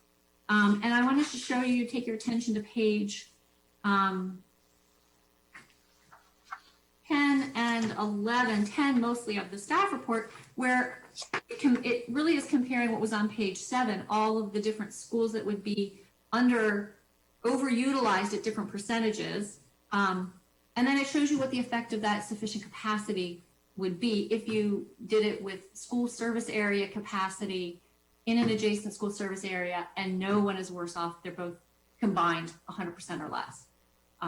So that just gives you some context for it can work. I would prefer it not to be some mileage distance away. I think you can go out of sort of the cluster boundary, which I know that we're not evaluating things by cluster, but schools are still grouped by clusters and they matriculate through by cluster. So in elementary schools that are designed to go to a certain middle school, the reason why you'd want to keep things maybe within the same cluster area is for that plausibility, the fact that MCPS could make a decision, and it probably would be making a decision, but within a cluster service area is much more likely than out of the cluster service area.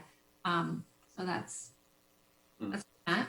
If you wanna... How do you borrow at a cluster service area if the crowding is at the high school level, though? Well, so that's the wrinkle. That's the only place in which, now again, we have high schools that share students all the time. They're in consortiums. They send students everywhere. It could, for the high school level, it could simply be related to the school service area. So high schools, we're talking about this as school service area. They're the same thing at the high school. So if you're going to restrict it to service area only within a cluster for elementary and middle, you could make it okay at a high school level. Because our high schools are used to borrowing against each other already, but Okay. why don't we back up a little bit here? You know, we're grappling with this question first of the moratorium, and we have my two colleagues. I can't tell if they agree. I think they may agree that there shouldn't be that we should have a countywide standard, but they actually have different ideas as to what that standard should be. Mhm. One wants a standard, one wants no standard. But no, I think. That's not true, but No, I know. I'm just kidding. I'm just kidding. If I could just interject, Mr. Chairman, because I do want. I think it would be helpful. Yeah. And Ms. Wellington wants to speak. Meredith, yeah. Yeah, go ahead, Ms. Wellington. You go first. You've been waiting. All right. Well, thank you very much. So I have my. Yes, I did want to just speak very briefly. First of all, it's not just about moratorium, although that has become this special word. It's about just dealing with capacity. And so borrowing is also a very important concept. The county executive supported borrowing in his comments to council, but did not support the particular recommendation of the planning board because they would have allowed borrowing from schools that were already over capacity, 105%. So he does not support that, but he does support the staff's recommendation of 100%. And then just as an important perspective, the cooperation between MCPS, the planning board, and the council has sort of, to my mind, become an issue here because there are different roadblocks to reaching good agreements on how to proceed. So, you know, the ULI recommended that the school system and the county work more closely together. And I think that could be in the recommendation in the SSP, or it can be something later, but so that you can work out some of these issues in advance. Also, of course, the county executive does support a county-wide standard. Thank you. Okay. Thank you. So if I could just quickly, Mr. Chairman, you know, my attempt to suggest the countywide standard of retaining 135% countywide was an attempt to try to keep that emergency valve, but also make sure everyone's being treated the same for the reasons we discussed, but also limit some of the really most negative parts of the moratorium that it kicks in a lot more places at the current level. I understand it wasn't a perfect proposal or solution. We'll need to revisit what the thing or things, you know, borrowing is certainly the boundary discussion that we've had, and the borrowing is the part of that. But what will be the collective set of thing or things that we do when we reach the point of, you know, overcrowding to a point where it just is no longer tolerable? We do have to have that. I just want to be clear about that. And that was my attempt, again, with an imperfect tool that I do think needs to be removed and or severely limited, which is what I tried to do. But so I will, I just want to make that point. And I think Mr. Friedson will make a motion, which I'll support. But I think we need to come back to this with the set of tools that we're discussing today. And I'll keep thinking about it, and I know the staff will as well. So thank you. Okay, Craig wanted to speak. So why don't, okay, Andrew.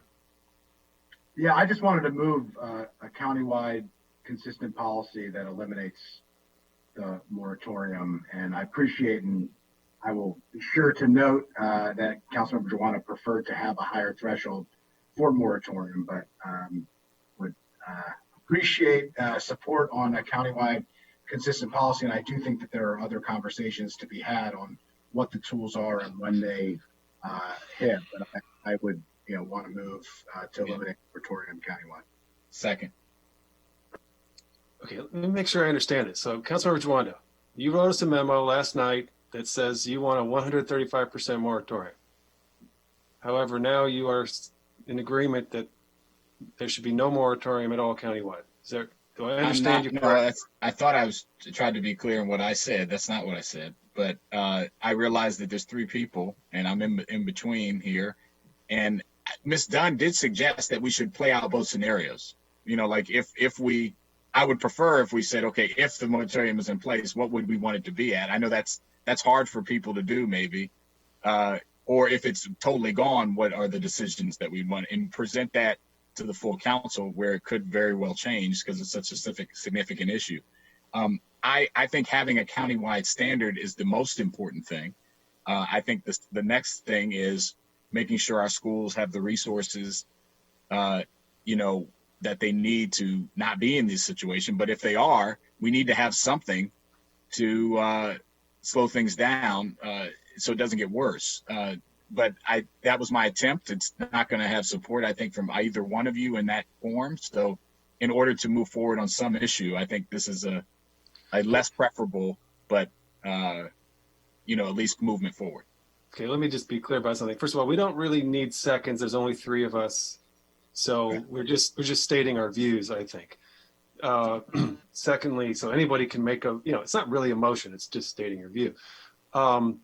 Okay. Well, I hope I stated my view then that I want 135%, and that will make it to full council then. You know, well, I mean, that's kind of what I'm trying to get at. Andrew's motion what Andrew was seeking your support for was that not only would we have a countywide standard, but that the countywide standard would have no moratorium. That is not the view that you just espoused. You said you favor a 135% moratorium countywide. So, you know, that view, you're saying that view has not changed at the moment, if I'm understanding you correctly. Andrew, correct? Yeah, there's 3 views here. And I just want to be very clear. There's 3 views here. View number 1 is the planning board recommendation that maintains moratorium in everywhere but Clarksburg, Greenfield area. View number 2 is to eliminate moratorium everywhere, including Clarksburg, countywide. And view number 3 is to have a countywide policy to maintain moratorium, but with a higher threshold than the existing standard. That's Councilmember. That's the chair's, that's mine, and then that's Councilmember Jawando's, respectively. Thank What you. I think Councilmember Jawando is saying, and I do not want to put words in his mouth here, but that he would prefer to have what he has put forward, which is a countywide moratorium standard with a higher threshold, recognizing some of the challenges with moratorium. However, in the absence of being able to get to a consensus there, he would prefer a countywide policy that doesn't single out Clarksburg, so that if we are going to eliminate the moratorium, that we not maintain it only in one part of the county. That happens all the time at the committee, where we see where others are. No, and we I have don't think that's a fair. I'm sorry. We're describing what we think Will Jawando's views are here, but I'm asking him to clarify, but that's what I'm hearing. Feel, it doesn't seem as irregular as you're making it. I'm pretty convinced that Councilmember Jawando supports 135% moratorium, and that's what he supports. Well, but we need a committee recommendation. Yeah, I know. I wanted to. And that's the point of what your characterization of what the 3 views are is fine. There's a 4th potential path, and that I was getting into with the borrowing, because that borrowing issue is a little bit unclear, or the recognition, I should say. Is it in every particular policy, or is it not? And it's I would say borrowing, well, sufficient adjacent capacity can apply if you have moratorium. So if you had moratorium only in the Greenfield area, well, the borrowing is only relevant there because that's the only place that you have moratorium. If you have moratorium countywide, yes, the sufficient adjacent capacity would be an exemption that would be countywide. Okay. So, Councilmember Rice wanted to make a comment. I think the characterization of the 3 council members with 3 different views is accurate. One path here is to vote on those parts that we do agree on, and that could be the elimination of the moratoriums outside of the Greenfield area. And then separately, we can vote on the Greenfield area. That is one way to do it. But it doesn't sound like Councilmember Jawando is saying eliminate moratorium outside of Greenfield, because he's saying a 35% countywide. So that's not correct. Councilmember Friedson and I are, I think, in agreement about areas outside of the Greenfield area. Correct. And I don't think Councilmember Jawando and Councilmember Friedson and I share common agreement on the actual policy that would we would vote on versus, you know, a separate notion that there could be one. I just don't see how the idea of having one policy is something we can actually vote on when we truly intend different outcomes. Well, I think you're trying to fit it back into that way. I mean, I thought I tried to express it pretty clear that a countywide policy is my number one priority. Right. I think you Whatever could the say policy, whatever the policy countywide, is. not countywide. Yes, Countywide, go ahead, not Ben. countywide, and then move from there.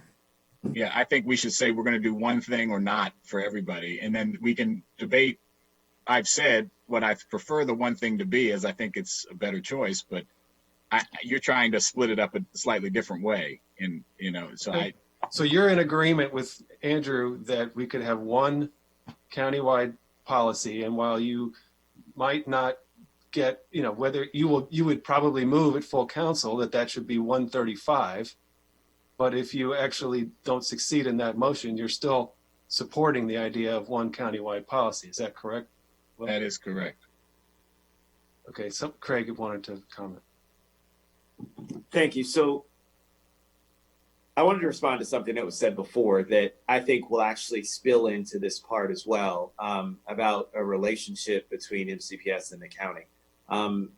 I've been here for 10 years now. The relationship has never been stronger between MCPS and the county when it comes to working through a lot of these issues. And so I just want to make that very clear.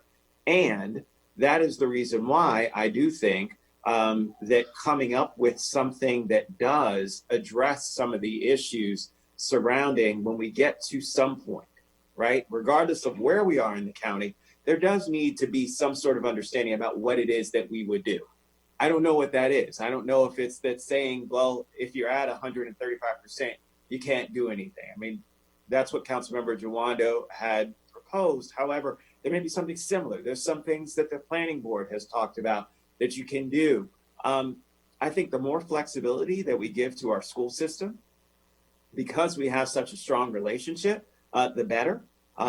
Giving them options. I will say that when you put a moratorium in place, it actually limits the options that a school system can do. And let me just tell you why. And I don't want to speak for the school board, but let me just tell you, if the catch-all is that there's a moratorium in place, then folks will say, well, you don't need to redistrict my child because you have a moratorium. So you can just stop development and stop building.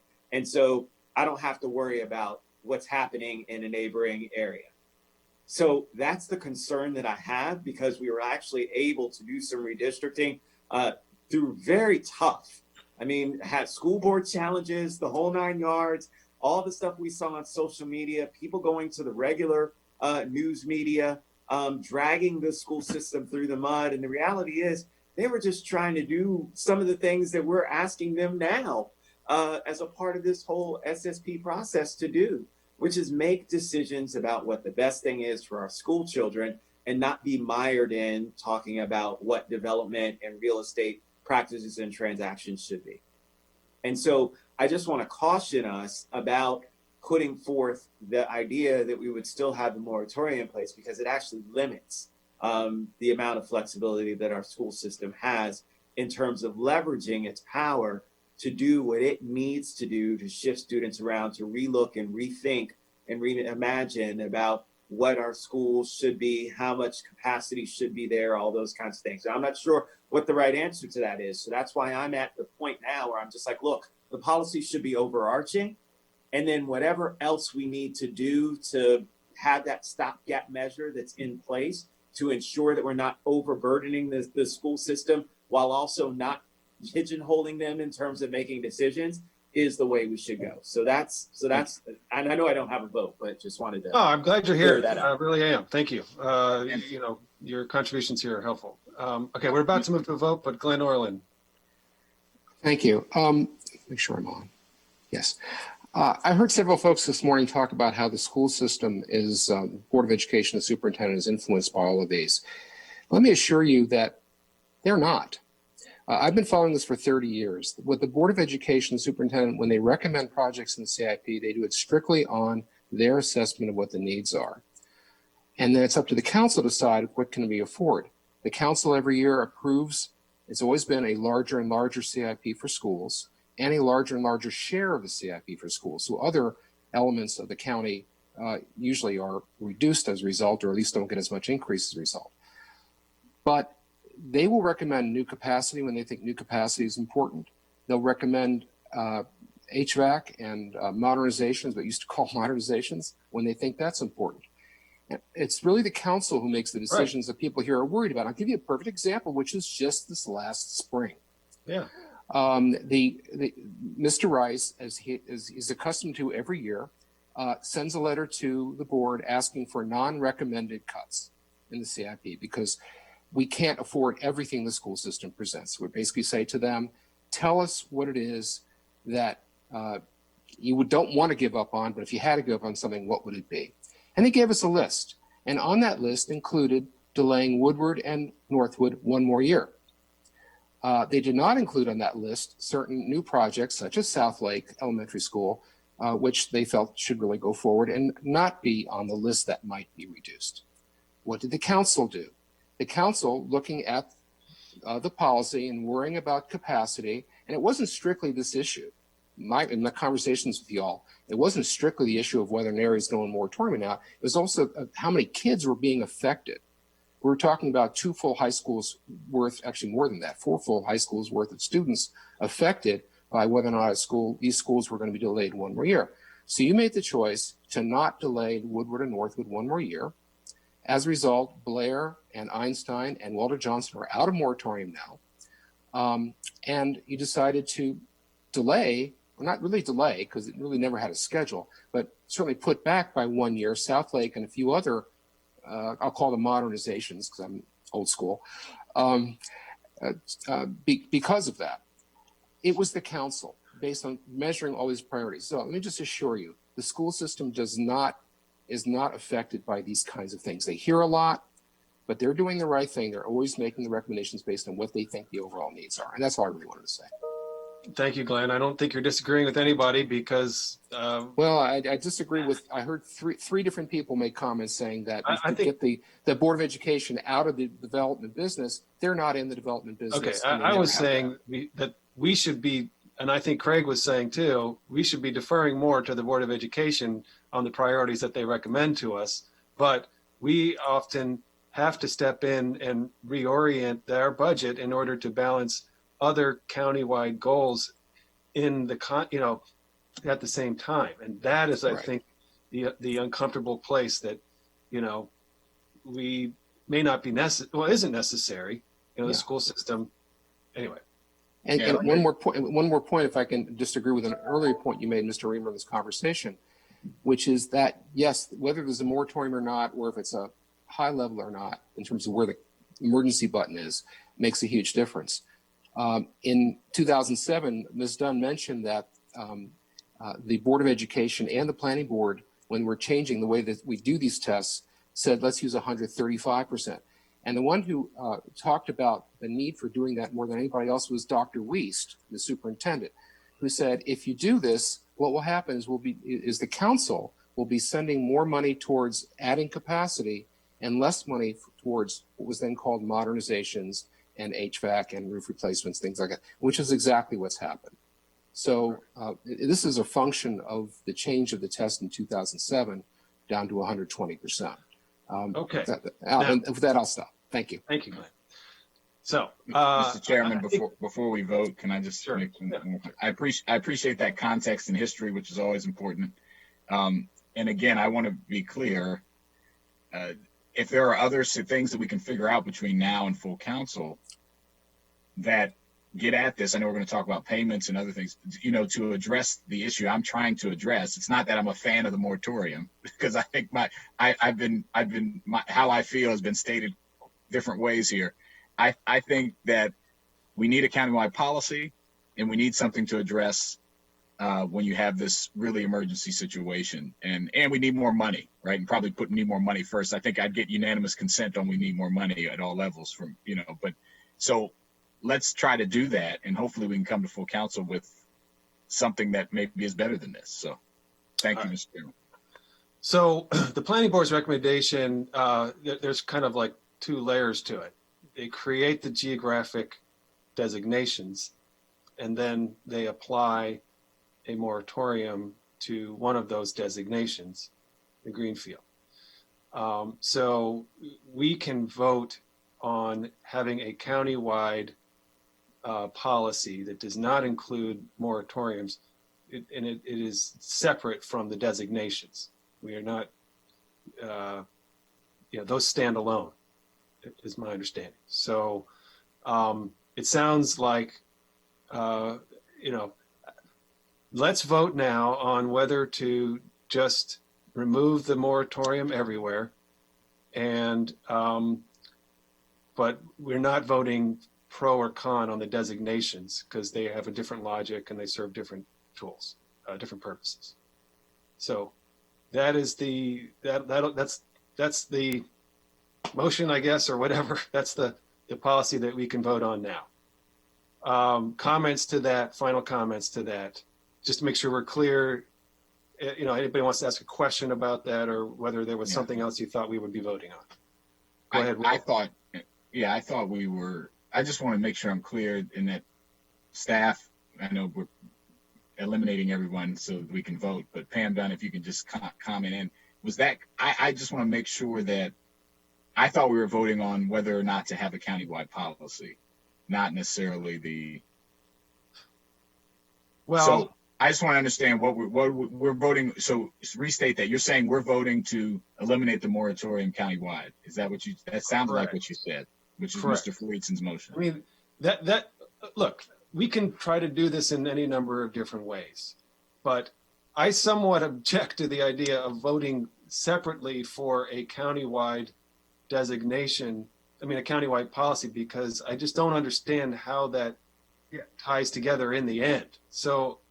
That's not, I mean, I do think it would be helpful if we had an actual motion. I think I tried to make one just so there's some clarity here. I mean, I defer to you as the chair and structuring the meeting. I think as has been done in the past, reflecting Councilmember Jawando's viewpoint, which was not the ultimate recommendation, is how it is traditionally done, that he would have preferred moratorium to kick in at a higher threshold of 135%.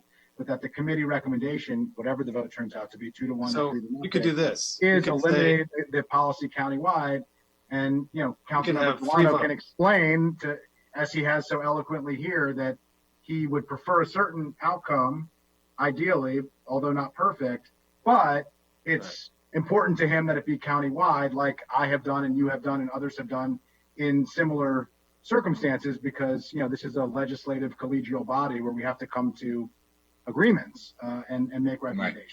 Right. So that could be 3-0 then, or 2. I would support that.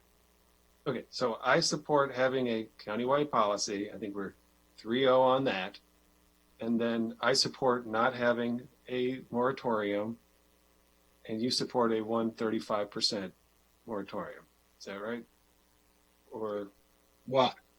Yeah, I mean, if we're bifurcating, that's not what Mr. Friesen just said, but we're moving a countywide policy that eliminates moratorium, and it sounds like we're 3-0. I mean, I don't want that is conflict from the jaws of consensus here, because it sounds like we might have arrived here in a different way, but we are in agreement that should be the committee recommendation based on where things currently stand. You look confused, Pam. I'm confused. I'm sorry. Are you 3-0 voting countywide policy and elimination of the moratorium? Because I think that's what Councilmember Friedsen just said, but that's not what I'm hearing Councilmember Jawando. I've never heard of a committee recommendation that has a philosophical point without a substantive point. So the idea of a countywide policy is a philosophical point. I respect the point. I share the point with Councilmember Jawando, but it's not traditional to have a recommendation that says philosophically we should land in a place that gets us to consistency. That's the rationale behind how you actually vote on a formal recommendation. The formal recommendation based off of that and where this conversation has gone is to eliminate moratorium countywide. That would be consistent and reflective of the philosophical view of it's really just what I put forward, and that would be 3-0, at least from what I just heard. Well, it's really just how I vote. I mean, if we break it up into 2, I can vote. We can do 3-0 on the countywide, and I understand your point on not wanting it to be philosophical, but I would vote for that. I'd probably vote against the moratorium countywide at this point, absent an alternative. So it doesn't matter how you, if you want to have two separate. Yeah, we're getting Doesn't too matter to me. complicated here. Yeah. I think we have 2 council members that will vote for a countywide no moratorium, and we have one that favors countywide 135 moratorium. I mean, Okay. I think that is the most accurate reflection of our views. Do my Yes. colleagues agree that that is accurately captures their view? That's yes. All right. At this point, I mean, yeah, you know, I think Pam's nodding. She gets it. She's writing the memo. So, I think I've expressed how I feel. So it sounds like Mr. Friedsen's, the question is, Hans, are you going along with the countywide no moratorium policy? Yeah. Yes. Okay. Then that's the will of the committee then. Yeah. Correct. That's what I just said. Yeah. Yeah. Okay. Okay. And if I thought that I could, present your views as being aligned with mine, I would happily do that, but I don't think that they are. So, okay. All right. So, Pam, what's next?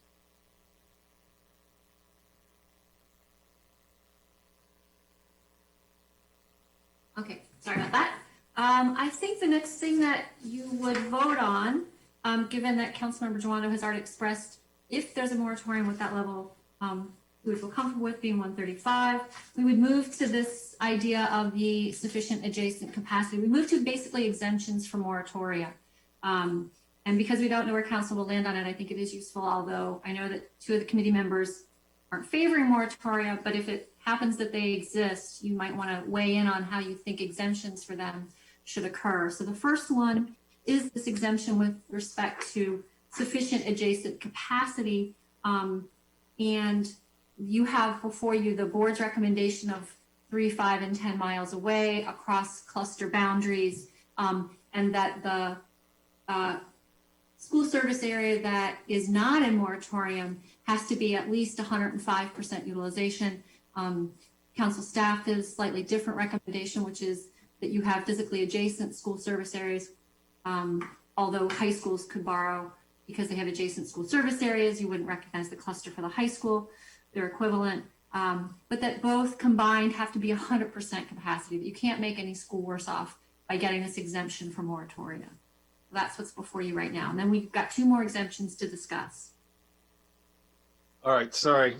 Catching my breath from the previous maelstrom. So point to us in the memo where you are. What page? Yes. Basically, it's pages, starts on page 8 is the beginning of the discussion. The recommendation is on page 9. And under for your projection, you can see what that would result in if you have a collective utilization at or less than 100%. By having the exemption of adjacent school service areas, you do bring a few schools with service areas could have development moving forward because there's sufficient adjacent capacity.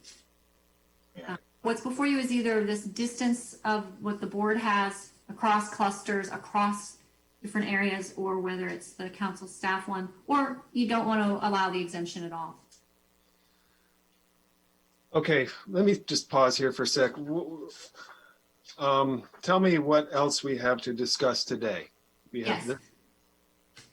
So there are 2 other exemptions for moratoria. If moratoria exists, the one exemption has to do, and it was mentioned earlier, it was the exemption that was just passed a year ago. If you have blighted or condemned buildings and you want to allow a modest number of development to continue, it wouldn't produce more than 10 students. And then there was also the one that, it couldn't produce more than 10 students, but for deeply affordable housing, they must be producing housing.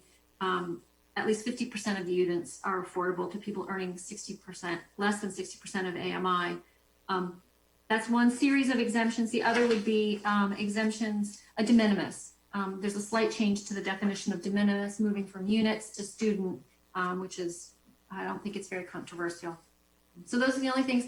If we want to cover the breadth of moratoria, we don't have to get into the utilization premium payments today. I did send that as an addendum. I wasn't sure how fast we'd move through things. It will give you more time to read it. You do have a Fed committee meeting Friday morning. It is mainly to cover transportation things that are still outlying. I don't know if there'll be time to do also the utilization premium payments Friday. If not, you'll have it Tuesday the 13th. Okay. All right. I think we've done enough. So why don't we just adjourn now, and we can, you know, I'm not sure if we need these additional other elements in this memo, considering the decision we've made, but we Well- can. Well, Go Mr. ahead. Mr. Chairman. Yeah, I go would ahead. just say that, so when it goes to count, so you would not come back to these, the committee would No, not. we should come back to it. Yeah. Then? Yeah, we should come back to it. Yeah. Okay. Well, I just think that didn't sound like you said since we made the decision to not have the moratorium that we shouldn't give an opinion on the exemptions, which I think are largely they're not very controversial. And I think, that we should, if there is a moratorium, there should be these exemptions so development can move forward. It's just a matter of which flavor you want. I mean, I would be happy to move forward just saying we approve those if there is a moratorium, which the Council 2-1 has said we don't want there to be. I get it. But it's up to you, Mr. Chairman. I just think we could dispense of this now very quickly and then adjourn, So it would be a backstop. So if the full council were to approve reinstating a moratorium or instating whatever, then it would be presumably subject to these additional refinements. Correct. All right, I guess that's fine. Well, I do need you to clarify which of the two sufficient adjacent capacity exemptions you'd want.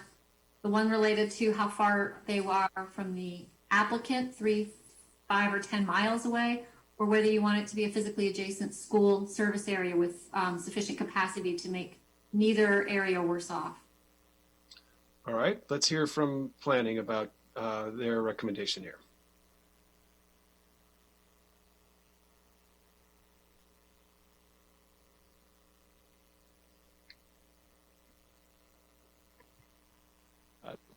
This is Jason Sartori with the Planning Department. I'm unable to turn on my video at the moment.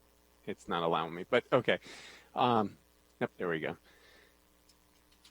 So what the Planning Board had recommended in this regard was to, as Ms. Dunn has explained, it would be based on the location of the application. If it was an elementary school that was in moratorium, then if there was a neighboring or another elementary school within 3 miles of the site of that development application that was below 105% utilization, then that moratorium, that application would be exempt from that moratorium.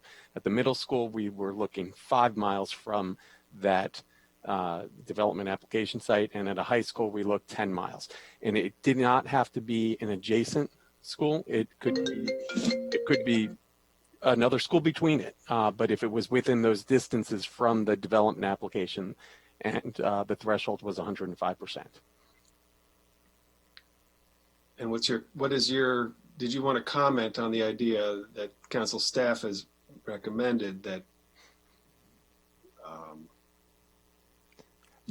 So the adjacency seems to make a lot of sense. It also, but I think that allowing that adjacent school to be in another cluster would also make sense. It doesn't mean that it has to be, the adjacent school does not have to be in the same cluster.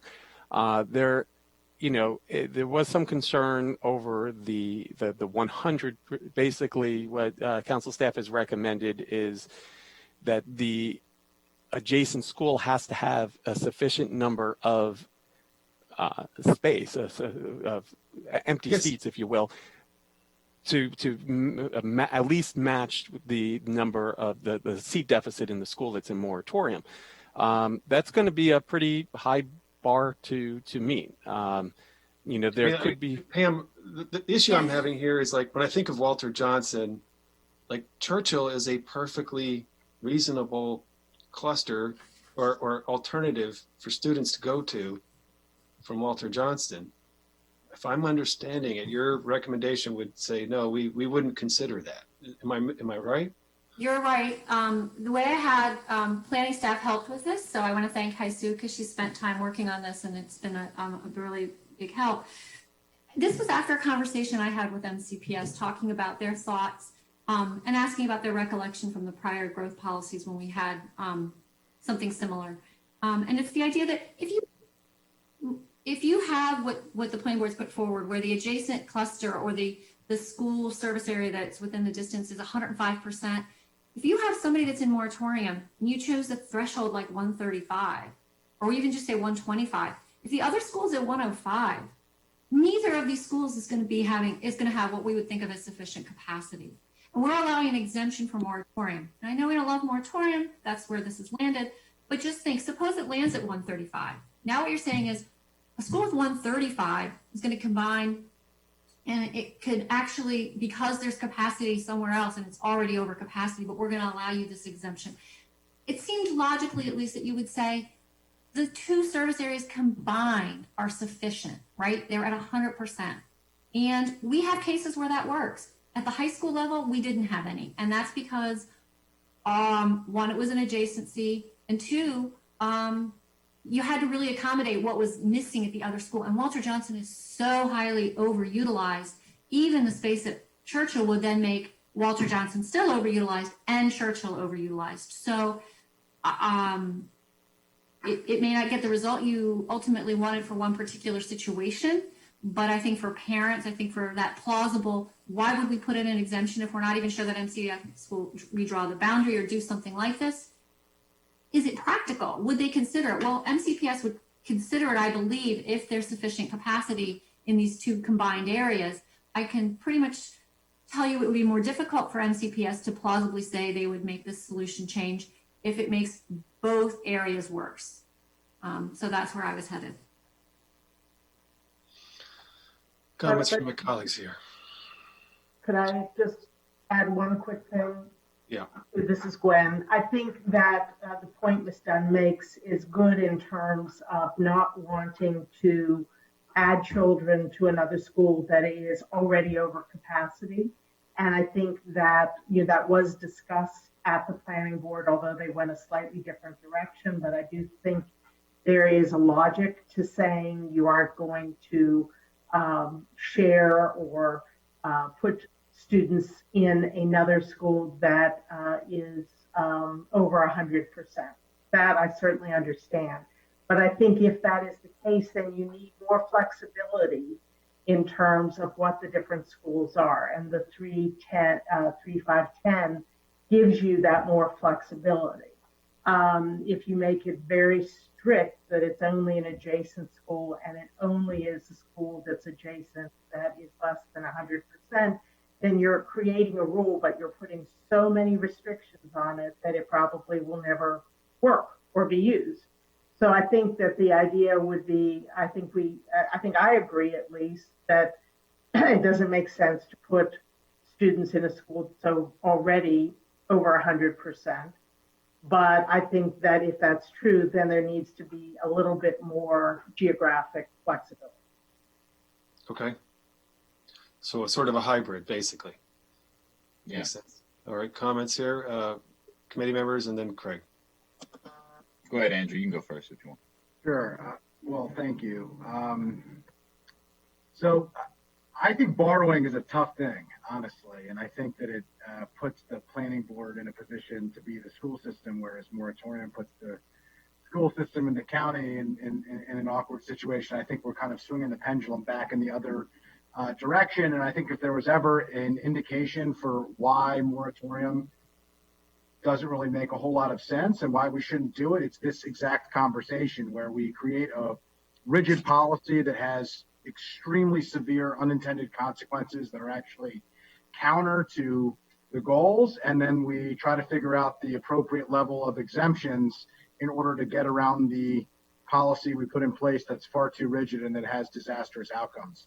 I just don't think that makes a whole lot of sense. I think we need to get rid of the moratorium. I think the staff recommendation is a little bit better, but I think that we shouldn't have borrowing at all because we shouldn't have a moratorium at all. And I think that this is probably the greatest indication or the clearest indication for what the problems are with the moratorium and why it is a policy that should have an expiration date at the end of this deliberative process. And so I'm not supportive of borrowing, and I'm not supportive of a moratorium. I understand we're supposed to be doing this theoretically, and if the moratorium goes through, then what type of exemption should we have, and how big in the holes can we make in the Swiss cheese in order to get around the fact that we have a policy we don't like. And the obvious solution to that significant problem is to eliminate the policy that doesn't work and that we don't like.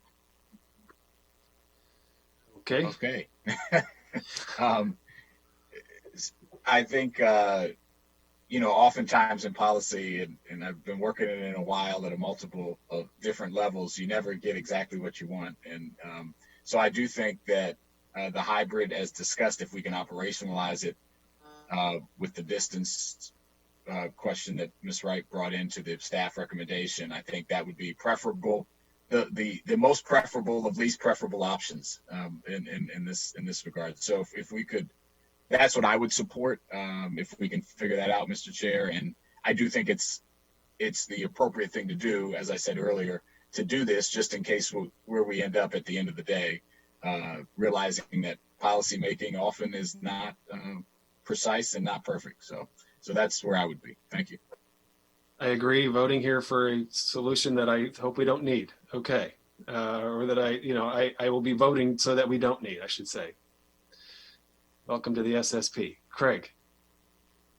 Well, thank you very much, Mr. Chair. Let me just highlight that again, as Chair of Education and Culture, I think it's important that we hear from MCPS, who is on the line, who I'm sure would like to weigh in. But let me just give you again, the great thing about being in this county and having kids is that you have these real world scenarios. So as everyone knows, I live in Darnestown now. My next door neighbors' children go to Quince Orchard, and my children, as you all know, go to Northwest High School. There are people who live farther down, as Councilmember Friedson knows, in his district, in District 1 in Darnestown, who go to Northwest High School. So again, when we're talking about clusters, when we're talking about distance, all those kinds of things, it's best left in the hands of the school system to figure out what the best methodology for us is, because there's so many exceptions to the rule. There's so many different variations that exist. And I'm just giving you a real world scenario of where I am, but it continues that way. And so again, I'm more of where Councilmember Friedson is, because again, all it does is highlight the imperfectness of this. My whole push in this thing has been to give more autonomy to our school system to make decisions that it needs to in terms of where to move around children to best achieve equity. One of the things we haven't talked about today, as well as when it comes to overcrowding. And so from that perspective, I think, again, hearing from the system makes sense. So I'm going to shut up. Good idea. Thank you. This is Essie. I'm happy to chime in, but my video is disabled. So I can just start talking. Oh, there it goes. Thank you. So thank you. I do just want to share a couple of notes on the issue of the adjacent capacity. And I think the primary point is, as Mr. Rice was really just illuminating, the board's policy on boundary assignments has multiple factors that must be considered. And so that is something that we have to keep in mind when we're talking about whether a boundary change would occur or not occur. And I think that certainly the issue of the level of capacity, we would certainly agree that I think it would be very challenging for the board to assign students to a school that was already over capacity. Truthfully, though, at the same time, any schools that we have that are within, and most of our schools that are under 100% fall within sort of an upper 90%. One of the board's factors that's considered in boundary assignments is also stability over time. And I think that moving small amounts of children or students back and forth could also be a problematic consideration. I raised that really in the concept of timing. And again, I think just that how the puzzle pieces come together and how they feed into the development decisions that you all have to make between the council and the planning board also become an issue of timing. Mr. Anderson has raised the question of Damascus as being adjacent to Clarksburg, and it is. The school system actually we have said that Damascus is the phase 2 solution to Clarksburg, but our time frame for that does not match the current SSP timeframe. And I think that a similar statement could be made again around some schools that might be adjacent to each other and have smaller amounts of capacity. We might want to take a look at what those trends are over time so that we would be able to, again, make a boundary decision that is stable for the system and doesn't create more fluctuation. So I just raised that in the concept that, again, if there is an exception that's being made for boundaries or for adjacent clusters, I would say a couple of things. One, adjacency of catchment area is consistent with the board's policy. The board's policy does require that we look at schools that are adjacent catchment areas to each other, regardless of what cluster. So that statement would be consistent with existing policy that the board has in place. Two, we would be very concerned about numbers over capacity, and frankly, even at 100%, I think that would still concern us because, again, we might just be shifting overutilization from one school to another. But third, again, I just would caution about the time of that because our times and processes that are required can sometimes extend past the, again, existing horizon of the SSP. And I just would want us to be mindful about changes that could take that into consideration. Okay. Well, can I ask a quick question then? Yep. After hearing Ms. McGuire, this discussion of whether it should be 3, 5, or 10 miles from the applicant, whether it should be, I had said physically adjacent in the same cluster. And I think what she said is physically adjacent is important, but not within the same cluster. And so that seems to be more of a middle area, but I wanted to see what the council members, I wanted to clarify those distinctions and see where the council members are with that. Right. I mean, that sounded sort of like the hybrid, if I'm understanding things correctly, right? You know, you've got.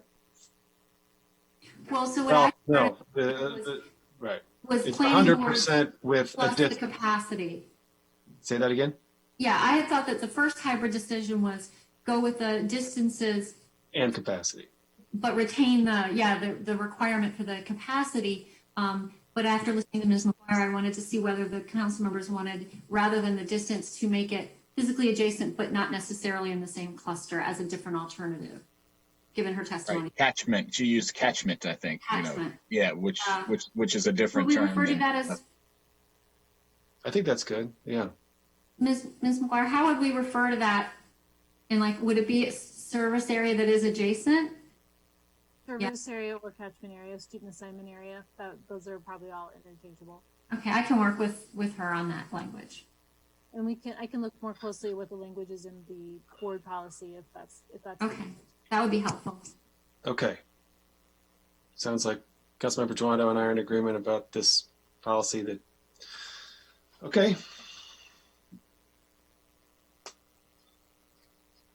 So that would bring us, we have those two final exemptions to go over so you can make a recommendation to council, which is, do you retain the exemptions for the condemned buildings and for the deeply affordable housing? The reason the planning board removed them was this idea that if we went to the regional area for moratorium, that was maybe less of an issue in a place that was greenfield. Since we're not sure it's going to land that way, those were useful exemptions that were created in the last 6 months to a year for things that we're encountering in other places in the county. Council staff would suggest keeping them. Sure. Council members weigh in.